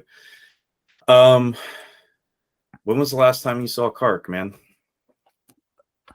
Uh, I mean, you know, so like, I don't even remember what happened, and you know, I kind of have this like weird thing where like I kind of forget that Viva La Vinyl exists sometimes. So like, there's, you know, I'll go like 6 months without posting, and I'll just be like, oh yeah, that Viva La Vinyl's there. I should go see what's going on there. And like after him and I had some thing happen, I don't even remember. I was probably not in the. I was probably on the bad side of things. Let me put it that way. Like a week later, I ended up like clearing my cookies on all my computers or something, and then I didn't go on Viva La Vinyl for like months or weeks or something. I don't even know. And I come back and he's just like gone, and I'm just like, oh, this is so weird. What is going on? Was it you that like made some post about how like I caused it or something? I think I was just fucking with you because like Okay. because when it's so you didn't realize what had happened. So I was so confused. So yeah, I still don't know what happened actually, now that I think about it. Yeah, and well, it's not important. I was kind of wondering if you know had seen him in the wild at like a grocery store, or like you know what he's been doing lately. Oh, I mean, he was trying to buy all these Snickers bars, and you know, he was trying to steal some Snickers bars. Yeah, And he that was getting all upset with the cashier, and like I just wanted a picture with him. yeah, that's just like him to be stealing Snickers, man. Such a fucker. Oh man, I can't believe it. Are you still on the rocks and geodes and crystals? Yeah, I really have not been able to do that this summer, which is very disappointing. You know, that's my other YouTube channel, is I take videos of myself going out and collecting these rocks and stuff. And my first trip of the summer out to go do that was the camping trip where when I left my camp to go on a hike, someone came in and like went through all my shit and like threw all my stuff out of my tent and let it all get just absolutely pouring down rained onto. And yeah, that was Sucks. really upsetting. Oh, it was very upsetting. And the spot where I go camping is like way out in the mountains, like far enough up. Do you know what the Pacific Crest Trail is? Vaguely familiar, yeah. Yeah, it's just like a trail that goes along from the Mexico border to the Canada border, and most all of it is like as deep into the wilderness as you can get on the western states, basically. And so, like, you're way, you know, when you go on the Pacific Crest Trail, you're way up there. You're like so far in the mountains that you can't just like walk into town. You have to like walk miles to a road and then hitchhike. And so, Yeah. where I go camping is like almost up at the Pacific Crest Trail. Like, it's way up there, and it's in kind of a shady area. And like, I've never had issues. Most people up there carry guns, so it's like not really an area where you want to go fucking around with people. So the fact that someone went through my tent was just like mind-boggling. Like, I'm sure they were actually going through the tent looking to like see if there were guns or something in the tent to steal. But that kind of like put a damper on going out and collecting the rocks, because that was the whole reason I went on that trip. And I kind of had to just go home. Like, I had no way to dry out my stuff because it was pouring down rain. I'm not gonna like sleep in a wet sleeping bag when it's like getting down to 40 degrees at night. Nah, it's miserable. Yeah, that is really weird that would happen way out there. I can understand if you're just at like a regular like state park and campgrounds close by and whatnot. Yeah. Well, I think that like the economic situation for some people is a lot worse than we even think, and I think that there's a lot of people who are living up there, and they're scavenging basically. So yeah, I don't know, maybe it was just some homeless person who was just trying to get by, looking for some money to steal or for something they could pawn. I don't know. Yeah, could very well be the case. I've such a scaredy cat brain sometimes, but that's one thing. I love to camp and I love to hike and stuff, but when it's time to go to sleep, I'm always like, all right, what fucking like axe murderer is gonna come get me? It's like, it's so irrational, but I've fortunately never had any of my things gone through or anything like that. Yeah, I never really get scared because like you're so far out there and like there's no people around, and it's like when you're in the city, if there's someone like sneaking up, you can't really hear it over the sounds of the city. There's like sirens and cars and like a highway in the distance, and like there's kind of this like it's almost like protects you a little bit, almost, this sound. And out in the woods, like you hear everything. You can hear someone at a camp a half mile away laughing because there's nothing to stop the sound from carrying. There's none of that noise pollution. Yeah, so yeah. like for me, like when I go camping, I sleep like a baby. I'll go out there and I'll sleep for like 12 hours straight and not wake up once. It's like you wake up and your joints hurt because you were like didn't move for so long. So I mean that's just me though. Yeah, I'm the complete opposite. I don't drink anymore, but I would have to like drink like an entire bottle of whiskey just to get like 5 hours. Wow. Like literally like force myself to pass out because my brain is so hyperactive, and like I am an anxious person by default. Like camping in Palo Duro Canyon in the Panhandle of Texas, like, and I'm usually by myself, or had been when I was taking all these trips, and there were no spots to camp when I got there, so I had to go like down, just like basically camp in the primitive area that they called, which is like a mile. You had to just walk a mile outside of the park, or on the fringes of the park, and sleep in some like overgrown, or set up tent in some overgrown grass. But like, yeah, the specific fact that you can hear everything is to my detriment, because like every little creature, no matter how small, you can hear like twigs breaking. And then like I was like next to a stream, and something at one point in the night would like just jump into the stream, or like a fish would come out. I'm like, God, what the fuck is it? What is it? Yeah. Just like, it's probably just like a javelina that doesn't want anything to do with me. But we had one backpacking trip that my wife and I went on where I was terrified, and I don't think we slept at all because we planned this trip for months. And like the day before we're supposed to leave, I'm doing research of where we're going, and I start getting all these news articles that the place we were going to backpack into. So this was like, you drive way up in the mountains, you drive up a Forest Service road for like 45 minutes, you park your car, and then you hike up a mountain, and then you camp out at this lake that's several miles in. And I'm finding all these news articles that the weekend that we're going to do this is the 10-year anniversary of when 2 people got murdered up there, and it was never solved. And we didn't sleep at all. And like we got up there and our tent broke, so we're like sleeping in this half broken tent. And at one point, we hear something outside. I'm like, is this a person? And like I get my gun out, I open up the tent, I shine my flashlight, and like it was a raccoon. And I'm just like, oh my God, this is bad. This is Yeah. so bad. Yeah. And like we packed up at like 5 a.m. and just got out of there as soon as the sun rose.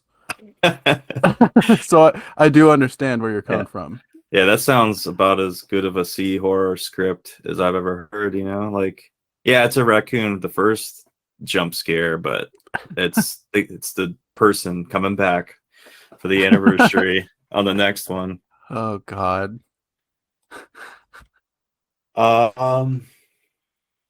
Good stuff. But to the crystals, are you aware? Are you aware of the jack off crystal guy? Oh, yeah, I know all about that. Okay. Of course I know him. He's me. I mean, I figure. Yeah. No. I figure if you're into crystals, you got to know about the jack off. You know, because they're different, right? You got regular crystals, and then you got JO crystals. Yeah, well, you have to. For short. Yeah, you have to charge them a certain way for them to become JO crystals. You know. Yeah. Well, we'll maybe a private discussion. We'll talk more about that later. Yeah, you know what? I'll give you all the tips. I'll let Thanks, you know. man. Appreciate it. Yeah. Did you ever go to Seoul, Korea? No. Oh man. We were booking stuff, and I'm trying to remember what happened. Something happened and we just weren't able to schedule it. That was really disappointing. I've never traveled internationally, and so that was kind of like, we were so excited to go do that. We were learning Korean, all this stuff, and we never went. Sorry. Yeah, maybe one day. Yeah. I would like to do some international travel myself. I've only been to Canada, which doesn't really count culturally speaking, I think. Like, yeah, I have lived in the Pacific Northwest my whole life, and I've never been to Canada. Okay. Well, it probably looks quite the same. Yeah. I went to Alaska once, and I thought, I felt more like I was in a different country than I did when I went to the Canadian Rockies. Yeah. Because I felt like I was in like the wilderness. Like it could have easily been like Russia or something, Mm-hmm. Whereas I spent some time in the Canadian Rockies, and I was like pretty near Banff, which is like a ski resort. It was during the summer, so there was no skiing, but it's still like pretty populated area, and like for a lot of rich cash trucker types.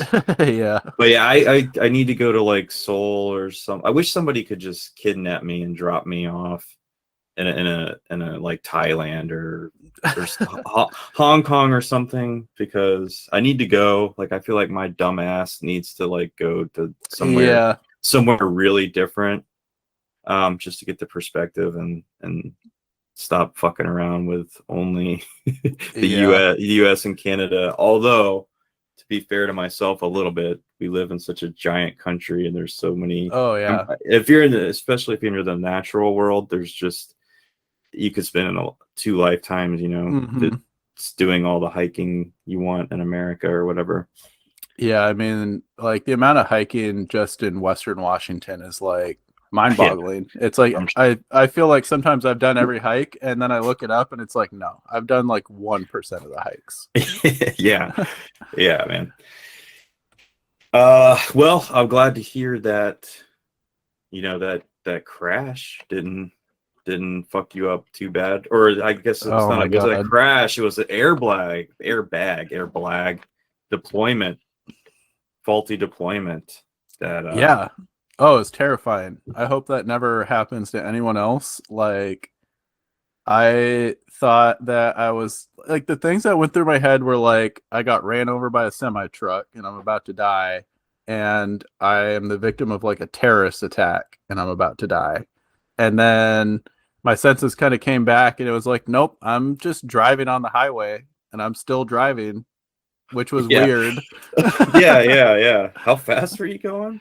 I was only going like 25, 30 miles per hour. Yeah, like, fast enough though. Yeah, and I wasn't in like traffic, but there was cars around me. And, I was kind of thinking to myself, like, imagine if you're driving down the highway and the car next to you, the airbags just go off. Like, oh, what would you think seeing that? And like, obviously I Yeah. flipped out and I was like, what the fuck is going on? Yeah, And yeah. like, yeah, I was able to just like pull over though. And yeah, I couldn't, nothing. It just happened. It literally just happened for no reason. Yeah, that's one of my that story scared me because I was really scared of that happening to me for a really long time. And like I drove this 96 Buick for a while that I really loved. Yeah. It was like a hand-me-down car that just had really low miles for its age, and it's just I'm a big dude, so like a big, and I like old things, so it was like perfect. I was like, I just love old big things, perfect for me. So I drove the shit out of it, you know. But like I had this neighbor who was pretty handy with mechanical things, so instead of taking it to a shop, I would always, when something broke, I would have him work on it, and he was like a really capable and smart dude, but like inevitably it would like always take a little long for him to Yeah. finish, because he's like, he has a full-time job and a family, and he just do the thing where he'd promise you like, oh no, yeah, like by Sunday for sure, and then like 2 Sundays would go by, and I'm like, Yeah. but one time he had to take off the steering column because it was fucked up, and like my blinker was getting stuck and all this, and so like I just kept thinking about him fucking with the airbag, Yeah. and I was like, man, ever since then in this car, it was always in the back of my mind that this guy like didn't retrigger, whatever the fuck you got to do. Yeah. I'm sure there's some sort of mechanism in there, like do it correctly, or like it was a little bit off and that it was just going to explode in my face. But I convinced myself that that was really irrational and these things don't happen. And then so when I saw it happen to you, I was like, man, I'm lucky that same shit didn't happen to me. I feel like, but yeah, I'm very lucky that my family wasn't in the car. I was just in the car alone. And I'm also very lucky because if my car was just like a few years newer, the airbags were these ones where they manufactured them incorrectly. And when they went off, they would send shards of metal into the driver and passenger. And Jesus. It was like a big deal. Like some guy literally got decapitated from it. Holy fuck. Yeah, my car was just like 2 years older than the models that do that. So, and my like the car I drive would have been one of the models that had that type of airbag in it too. So, yeah, I got very, very, very lucky. Damn. And so there was a big fallout of whether or not you should go see a lawyer. Like, just go see a lawyer, dumbass. Yeah.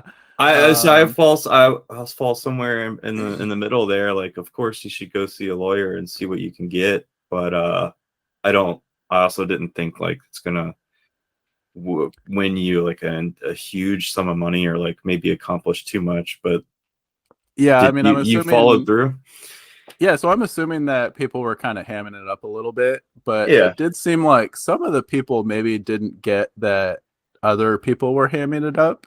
So like I was also maybe hamming it up a little bit. Like someone was like, "Have you ever even met a lawyer?" And I'm like, "Yes, I do." No, what's one of those? Yeah, yeah, I do know a lawyer, and I lied and said no just to like make the topic more interesting.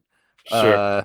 But yeah, I actually did contact a lawyer, and like he basically told me exactly what I thought and what I already was saying was basically just like see what your insurance company does. And, you know, if they don't, the legal term is make you whole. You know, if they don't make you whole, then that's when you get a lawyer. So, yeah, like, I don't really know what people were expecting. You know, I'm not gonna like get $10 trillion because my airbags went off. Like, it's just not how things work. I think that's probably everybody's deep down hope is to see somebody on the board, like having gone through such a traumatic fucked up thing, just like, you know, like walk into a lawyer's office and be like, you know, how hard can we screw this fucking, you know, these megacorp and Yeah. like it would be so visceral for everyone, I think, and cathartic to have like somebody walk away with like 200K for going, because fuck that corporation anyways, Oh yeah, absolutely. And I'm just like, I'm not a guy that's ever gonna happen to ever. Like, Yeah.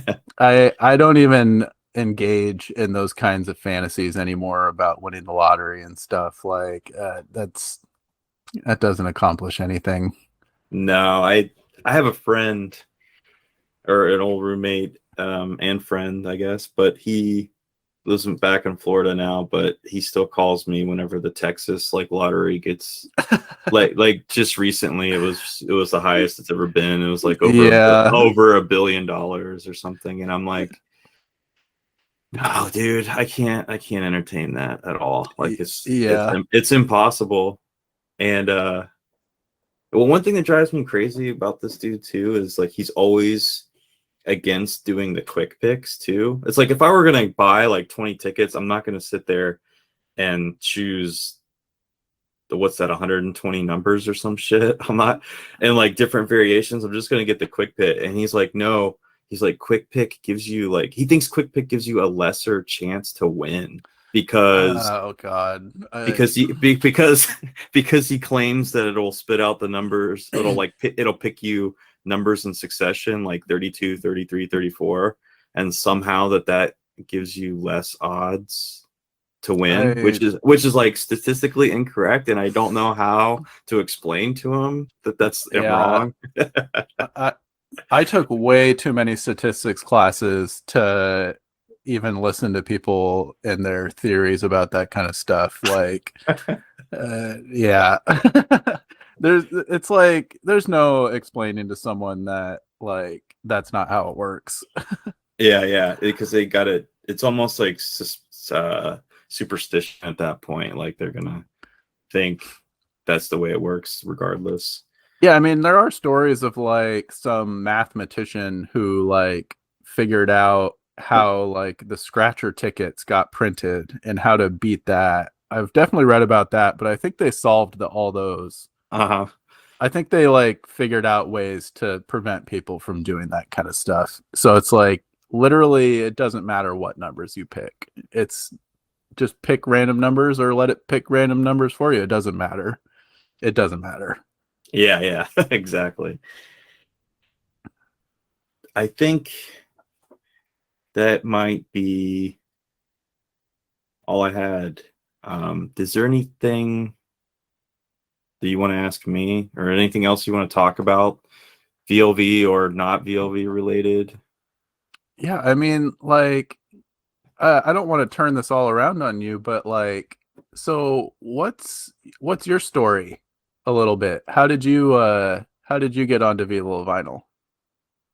I was living in Tallahassee in 2008, 7 or 8, so I would have been 22 at the time, and I was living with a couple. I'm from Pensacola. Tallahassee is like 2.5 hours east of there. Okay. And I was not going to college anymore, but I was just like, I had some friends there, and I was like, oh, well, seems like a place away from home. I can party and live a life. So I'm there, and I live a couple doors down from. It's funny. I'm gonna have to ask him actually after this. User Zorlak, all caps, fellow Tallahassean. He worked at Vinyl Fever, the store, and I don't think I met him there, but I think one of my roommates, is a good buddy of mine, still a good buddy, like knew him, and he lived just a few houses down from us. So we started hanging out, like listening, like he liked Thin Lizzy, and he put me onto this band called Saviors, which actually had an Orchid member in it, but it like was more like it was like more like metal oriented or whatever. And I'm pretty sure he is the one who told me. Now that I think about it, dude, I'm getting like really self-conscious about my memory because I think Don't worry about it. I think this story might be completely wrong. I think it was a coincidence that he was also on VLV, and I was like, oh shit, dude, you're on VLV too. It was either him or TIE Fighter, but that got me onto this site, and I didn't really use it that much back in the day. I was under a name called Mad Holly, which a lot of things I'm not proud of on that account. I mean, I don't even really mean to laugh to make to make. No, that's just a reaction. But let's just say that it's a different time period. Yeah, I said some things I'm not proud of. I got banned in like 2010 or 2011. So I've been bLIMP ever since. I didn't get like banned. So I was Mad Holly for several years on the board, and I didn't get banned because I was just like the kind of person that would toe the line. And I talked about music a lot, which helped, I think. Yeah. And Jeff Beffy, who was the administrator or like running the place at the time, like probably dealt with, or like didn't just give me the ban hammer right away because I would contribute, you know. But then I would also I would also get blacked out and like say horrible shit or whatever, or like get really like just in your face with people and like attack people, like just, you know, like standard troll shit. Yeah, I think we've all done that at one time or another. Yeah, there was let's see, what eventually happened for me getting for real banned was there was that poster Shower Violence, who I believe is from not Olympia, somewhere up there near you. What's the town everybody? What's the town everybody says is fucked up there? I think actually Kark is from there. Spokane. Yeah, Spokane. Is that how you say? Okay. Yeah. Yeah, I don't know if you remember Shower Violence or not, but he was a really, not off the top of my head. Yeah, he was a really young kid, and he would have like spaz outs, tantrums too. And I would started like egging him on because I would have like a contentious relationship with a lot of the board at that time too, and then so I would see this guy spazzing out, and I would like ride his coattails. Yeah, and so he was having like a legendary, not even legendary, maybe an infamous breakdown collapse one day, and I was just like bumping all his threads and being like, you like, go get him, dude, like you rock, or not, like just, you know, egging him on because I thought it was funny at the time. And then finally Jeff was just like, dude, I've had enough. And I woke up the next morning like with a hangover, and I tried to go to VLV, and it just redirected me to some random YouTube video, and I was like, shit. My heart sunk. I remember because I was like, it's a really odd feeling because I'm so attached to this place, and I do like it a whole lot because of like the things that it offers, but I've been barred because because I was being an asshole, you know. So it's kind of weird to think about why I treated it like that for as long as I did, but I think it just boils down to me being incapable of dealing with folks online. Like I didn't really know how to interact with people, and like so VLV is very had at that point already like a long-standing culture of like, you know, like razzing people, like so like when I started on the board, I would ask like newbie fucking questions, like, you know, like how did, like, I want to mail some records, like how do I do it, like should I get these, like is it cool to send it without without two cardboard stiffeners, you know, because I'm cheapskate kid or whatever, and people would just like, dude, you fucking idiot, like I mean, blah blah blah, which is all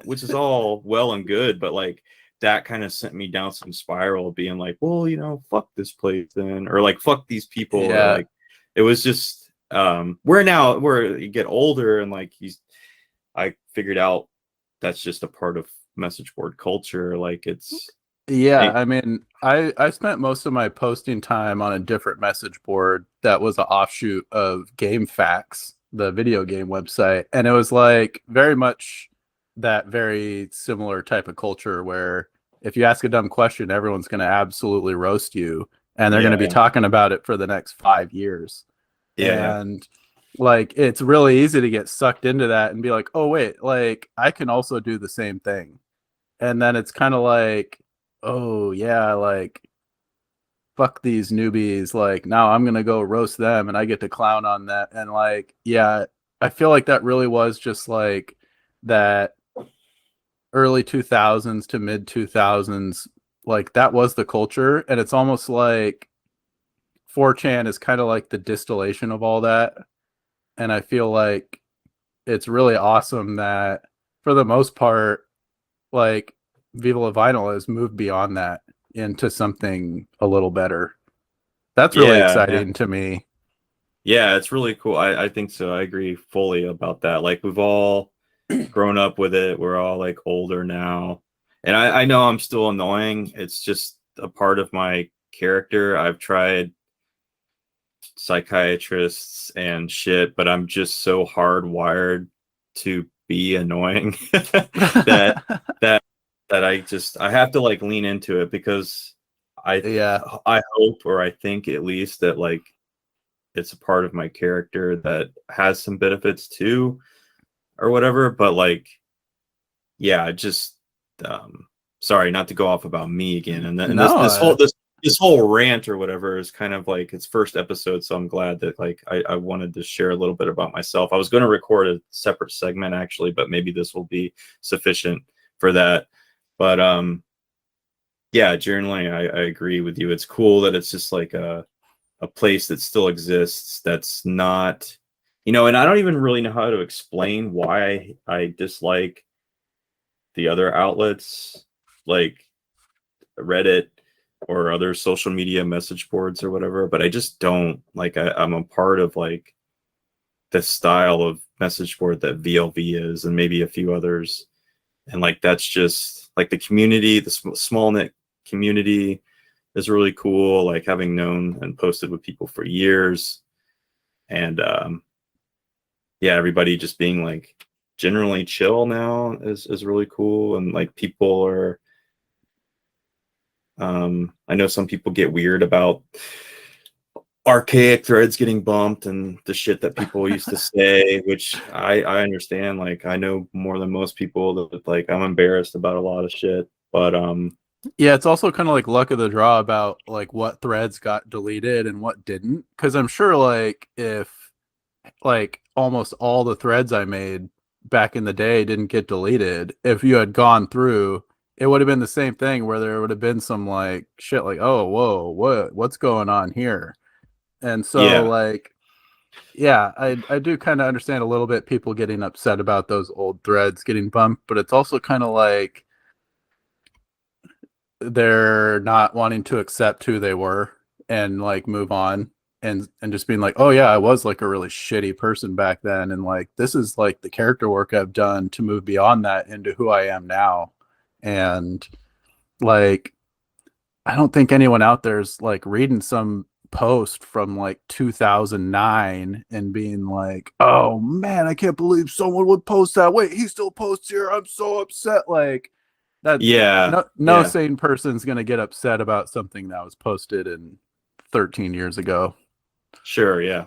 If it was subjected to the general population of the internet, there would be, but I think everybody on VLV kind of understands. Like, if you were there in the early days, then I think everybody can agree that it's a much better place. So I know it sucks to like have like, I specifically like, it would be, it's embarrassing anytime anybody brings up the shit that I said or whatever, and they have I'm not saying that they shouldn't or whatever, because it's totally fair game too, it's like, but yeah, looking back isn't always a bad thing, I don't think, because like it gives you a gauge, right? It lets you know, like, it lets you know, like, oh shit, like, okay, like things are at least better. If it's not perfect today, then it's miles where it was, you know.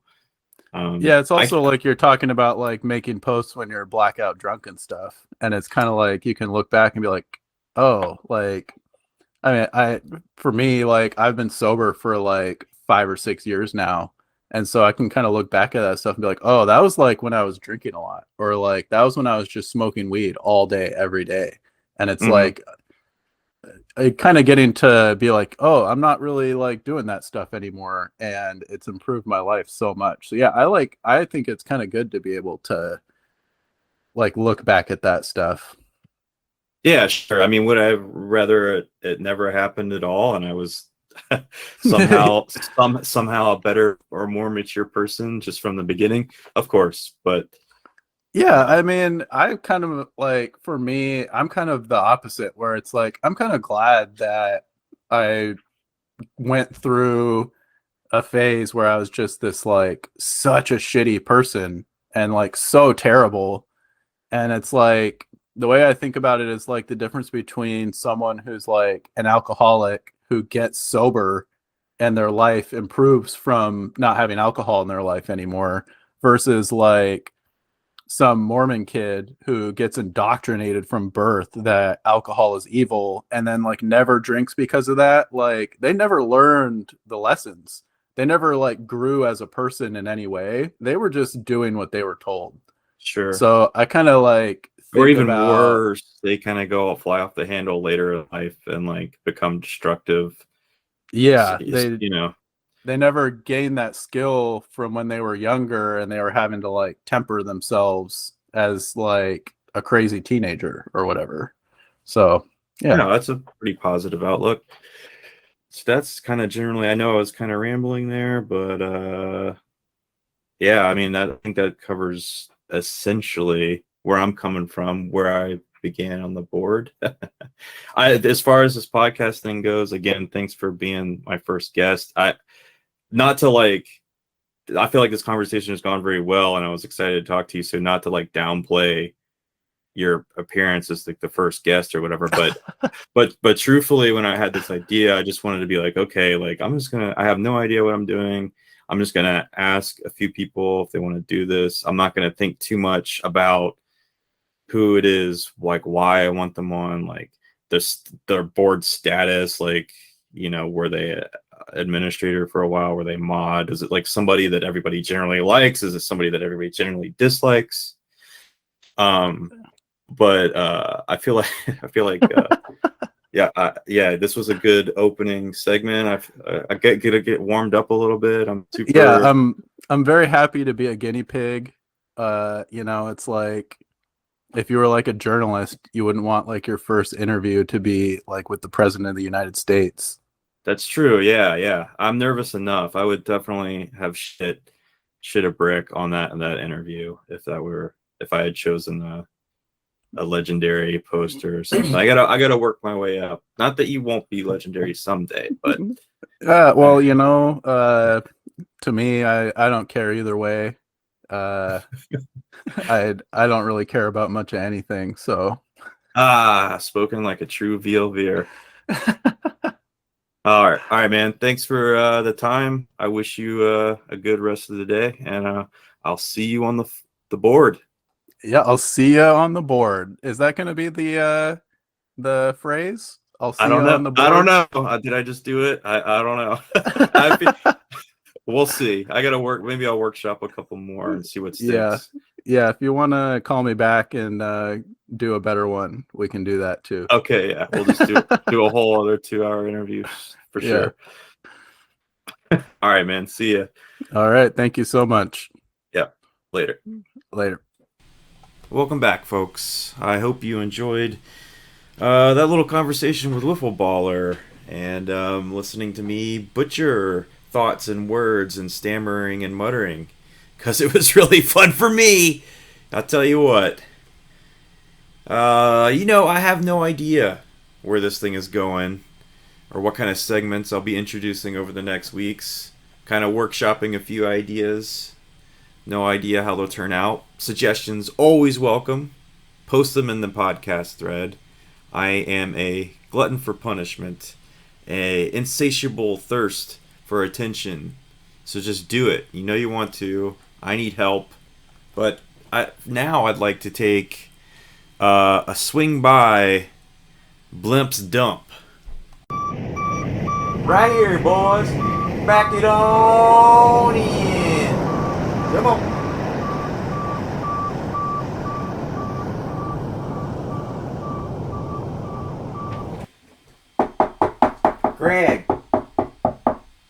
Greg, you okay? Greg, wake up. You alright?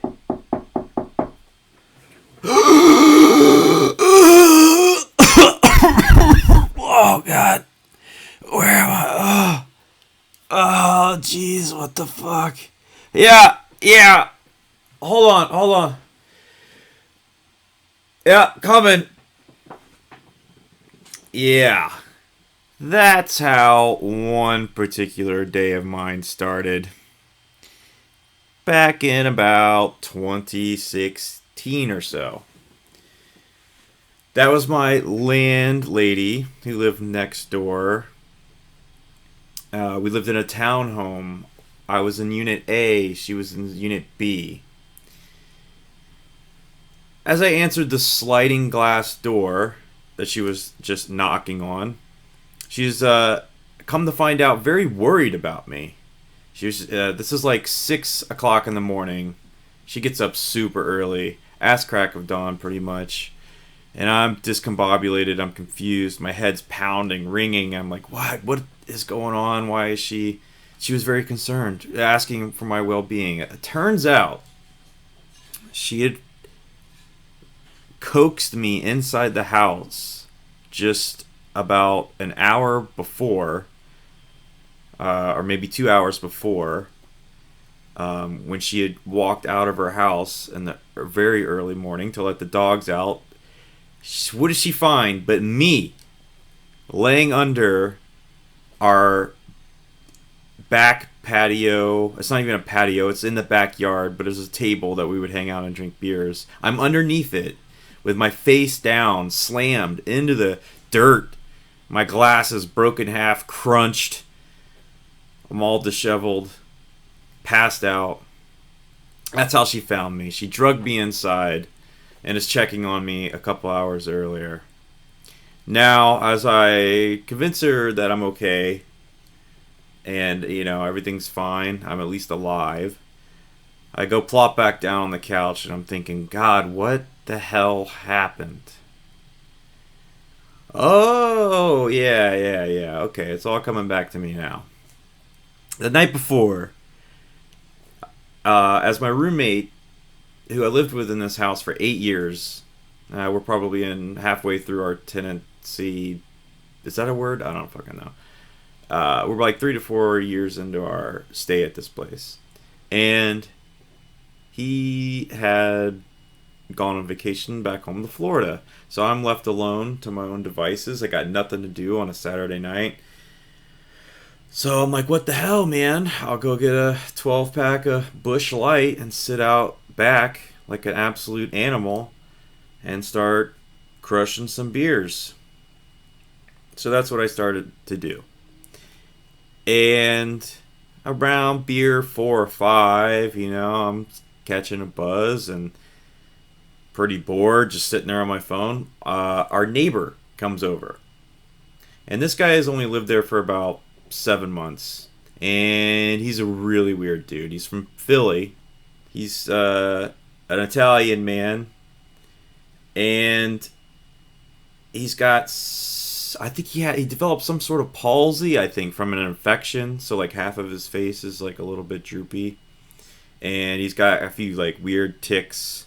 Like he kind of repeats himself and whatnot. He's like very blue collar, like hardworking dude. He's like an electrician or whatever.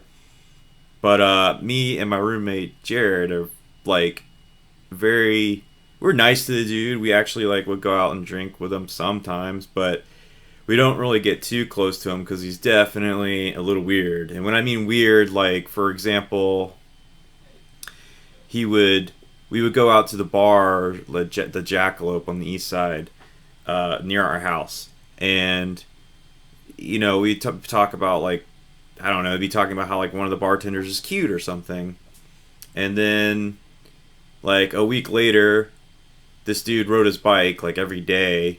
We lived on a street called Riverside, so it's very close to Town Lake. There on the water in the middle of Austin, and he would ride his bike down there every day. And there's like a lot of trail runners and a lot of like where people work out and stuff. There's always lots of folks down there. Very like high traffic community use situation. And one day he came back and he's like, "Dude, look what I got here." And he pulls out his phone, and there's pictures of one of the bartenders that we had talked about running the trail. Yeah, and he didn't think it was weird at all. So that's the kind of guy. He's well, here's one more weird thing about him. He had this friend named Mandy that he had met in Austin and kind of like latched on to her as one of his only friends when he moved there. And she happened to be a lesbian. And one time, me, Jared, my roommate, we're hanging out back around our patio, grilling, having some beers.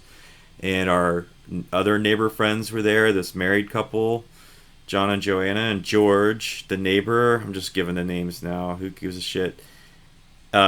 As an introduction, sort of, to John and Joanna, because they had never met Mandy before. Me and Jared had. He interrupts everybody and announces. He goes, "Hey, my friend Mandy's coming over. You guys will really like her. Is she a lesbian?"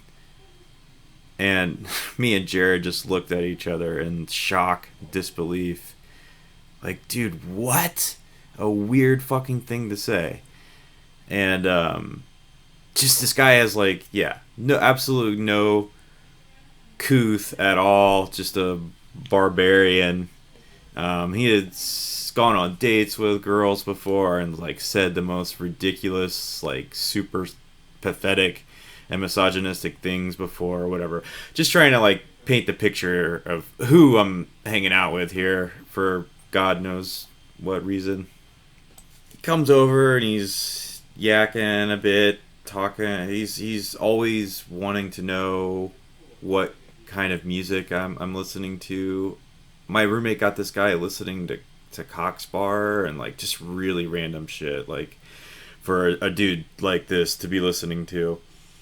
He like really looked up to me and my roommate, I guess, so to speak, and we kind of pitied him a little bit, you know? Like, I know it probably sounds awful that I would even continue a conversation with a dude like this who just showed me a stalker photograph, but he wasn't really like violent or harmful or whatever. I don't know. It's hard to explain. Sometimes you just know, and especially back then, I have no filter for getting into kind of any kind of weird situation with any kind of type of person. So we're bullshitting, and I'm really half cocked at this point, and he's in horny mode, and he's obviously, because this is the kind of dude he is, and he starts talking about wanting to go to a strip club. And I'm like, yeah, dude, I don't know, man. Like, I've never really been a strip club guy. Which is true. I've never been. I think I'd only been one time previously. And I don't have a good time. I mean, I had a good time on the way there because the previous time that I'm thinking of, we rented a party bus or shuttle to take us to a strip club, and we drank like 4 handles of whiskey, me and 10 other people, before we even got to the strip club. We're smoking cigarettes inside the bus. We were doing poppers, you know. I was like in between passing out inside the strip club at the like one of the dining tables, doing poppers and drinking Budweiser, like far away from the stripper stage. And then I would like snap to and then go smoke a cigarette outside with the strippers and bullshit. And but like I never got close to the stage because I'm too awkward. I don't know I don't have it in me to like learn the ethics, I guess, of a strip club environment. I'm like, can I get close to the stage? How close do I get? How many dollars do I tip? Am I being rude if I don't give the girl any money? And just it's just too much for me. So I kind of like avoid the whole situation. Anyways, that was a whole other night. But this night, I'm like, he's slowly convincing me. I'm like, yeah, I don't know, maybe it could be fun. Like, and this guy's definitely seemed like a pro strip club dude, so maybe he can show me the ropes, you know? At least, like, I'll just follow his lead. So he convinces me, like, I'm like, alright, dude, like, let me go get on some of my gear, because I'm not just going to go out looking like a complete piece of shit. Even though I know deep down there's nothing in it in a strip club for me, like attention wise, like sincere attention wise from a female or whatever. But I'm going to whatever dress up anyways, try to look sharp, just to feel good, feel something. So I go in, I put on my favorite button down shirt, I put on this Indiana Jones Western hat that I love. Got my finest bolo, Zuni made sterling silver and turquoise bolo with a eagle and a stamping out a coral snake on it. My dress boots, nice pair of jeans, feeling good. So we get to the strip club and there's nobody there. I think it's like, you know, I might have fucked up when I said this was a Saturday earlier. Maybe it was a weeknight, or who God knows. But regardless, it was really slow. So when we walked in, it was like the attention was on us. You know, and so I walk in and I immediately, the nerves kick in. And I'm like, God, fuck, here it is. Like, I don't know what to do. Like, why am I here? So we immediately kind of split up.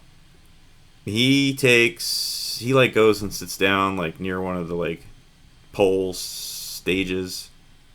I go to the bar and the bartender serves me up I think I ordered like a tequila, shot of tequila and a beer.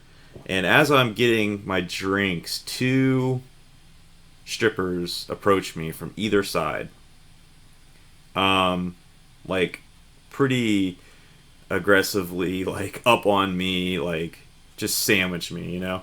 And I'm like flustered, just like, oh god, like, hey, how's it going? And somehow convinced to take these two ladies to a private room in the back. I've never done this thing before. I have no earthly idea about strip club economy or like time and money. It's all just nonsense to me. Complete ignorant on that front. So I'm in the back room, and it's like I suppose there's probably like 4 or 5 tables where you could have other guests getting lap dances and stuff, and I think there's like a curtain that maybe divides the like peripherally from each other, but like it's still open in the front, so like the strippers can come and go to the bar, or like somebody from the bar can come give you drinks and whatnot. So yeah, I'm just like sitting on this couch at this table, and like these girls are just going ham on me. All of this because I'm sticking out like a sore thumb. You know, I look like a fucking target, I'm sure, the way I was dressed. Begging to be fleeced, you know? This is the same outfit or way I would dress when I would go back home to Florida and hang out with my townie friend, R.I.P., mentioned him in the whiffleballer interview. We would go to Mugs and Jugs, the local fucking shit kicker bar in Pensacola, between Milton and Pensacola. And I mean, this is the kind of place you can still to this day smoke inside of, and play pool and beer pong and shit. And we would role play to like 21-year-old college girls that I was on oil business from Texas, and I was like some big shot or whatever. And it's like, I don't think anybody ever bought it, but it was just funny as fuck for us to do. But anyways, yeah, that's how I was dressed, like a fucking asshole. And they're just egging it on, like, and after about 2 or 3 tequila shots with them, they're like on me, like basically sitting on me, and I'm doing that thing where I have my hand on their backside, and then like inch it a little bit closer to the nether regions, and they're like totally cool, encouraging it, and I'm like, fuck, what am I doing? And now I'm like basically blacked out at this point. And they're like, you're so cute, you're so handsome, like, oh my god, I love your beard, your hat is amazing, this bolo tie, where did you get it? This shirt, I love this shirt. And then they're doing all this like sexy stuff that I really would not really like at all in a typical setting, or just like they're like doing like you big man stuff. Like one of them like starts like massaging from my throat down the front of my chest, and then just rips open my shirt, like all the buttons go flying, and some sort of like take it off you manly beast like move, and I'm just like, what the fuck is happening? And the time is a vortex. I don't know if that was 30 minutes or an hour and a half. That shit goes on for a while, and finally they're like wrapping it up. And I'm coming out, and I like find my buddy. I'm like, hey, dude, are you ready to go? He's like, yeah. Do you need to close out or whatever? Let's go to the bar. So I go to the bar with him, and I'm like, hey, like, what do I owe you guys? And the bartender's like, hits like the register or some shit. He swings back around, and he's like, yeah, so it looks like your tab is $2,500.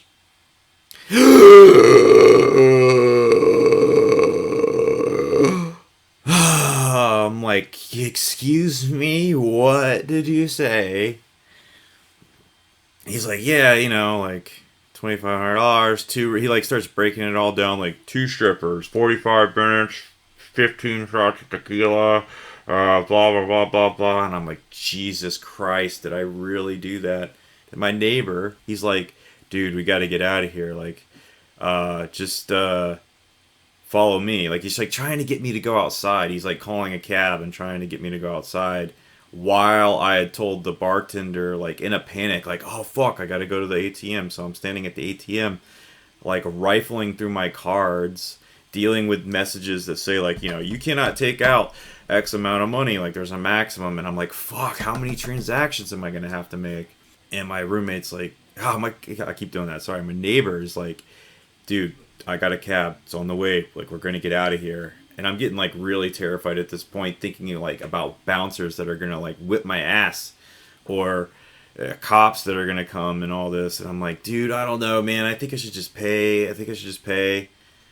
And he's like, no, man, no. I finally close out somehow, but like a combination of like 4 transactions on the ATM, like $300 each, and then the rest like maxing out a credit card like for $1,500. The other half, and we get out of there and get home. He's like weirded out and like kind of bummed that I left the whole time, and like that entire however long I was gone, I was just entertaining 2 women, and he was probably just sitting there doing nothing. And I was like, dude, I'm sorry, man, I don't know. And we got back home, he like stormed off, went to his house. I just continued drinking the rest of my 12-pack on the back patio, presumably until I could not get myself into my apartment, and just fell asleep, broke my glasses, smushed my face into the dirt patch underneath the ground, the table there. So yeah, then my landlady found me, and I had to deal with one of the worst hangovers of my entire life, thinking about how I spent $2,500 I didn't have, maxed out a credit card, and just overall did a stupid, horrible thing and got for absolutely no reason, honestly. And I did log on the VLV that day, actually, and I think I might have told this story, either if not that day, the next day, and somebody, I believe, there told me to, since like 1,200 of the 2,500 was one credit card charge, somebody told me to make a claim on that, charge, as if like somebody stole my card or like whatever, dispute it for whatever reason. And oddly enough, I guess because I have pretty good credit or something, I did that and nobody even asked me anything, and the charge just got removed. So it got from like $2,500 down to $1,300. I was completely out and probably a credit ding or whatever. My fucking favorite shirt of all time ruined completely. I'm sure somebody could sew buttons back on it, but I'm not the kind of person that would ever get that done. But yeah, overall, that was a night for your boy. Well, that about does it for episode 1 of VLV's With Poster, an official podcast with B-Limp. I'd like to thank everybody for listening. Thank you to Bear IC for even suggesting the idea, in which I just ran with it. I don't know. I decided to do it. Thought it might be fun. I just spent hours editing this by myself. Thank you to those who reached out and said they could help me with that, but I just decided to take a stab at it, and I've been working at it all day, and yeah, I don't know. I guess it was fun. Sorry if it sounds like complete garbage because of my editing and my shitty mic. And I don't know if it's worthwhile or if anybody will give a shit. But hey, maybe there's a laugh or two for some of y'all. Please keep hitting the thread with suggestions and shit. Maybe if you have a segment idea, hit me up. Please, we need more callers. I'll be listing call-in information. You know, nobody called in for whiffleballer, which is totally fine. We may do, but I think maybe if you guys listen to this and get a little warmed up to the idea, like, just call in and fucking troll me and call me an asshole, tell me fuck you, or maybe actually say something nice, or maybe have a question for a guest that you suggested that's on, or that you want to say hello to. And if you do suggest people for me to get on the show, please, it's very imperative that you at least try to help me, put me in touch with them, because a lot of these people don't post anymore, and I'm just a dude that has no idea how to get in touch with them. So any kind of lead is appreciated. So you know, if you suggest somebody and then don't follow up with me to like with any kind of idea how to get in touch with them, then it's probably just not going to happen. Yeah, and thank you very much to Apraxia for the very clever podcast title, With Poster. Get it? Yeah, that's a good one. Yeah, thanks for listening to me fucking stammer and say dumb shit. I'm sure it won't be the last. Believe me, I realize I'm an idiot more than any of you out there, so don't even try me. But stay logged on and stay jacked in. See you on the flip.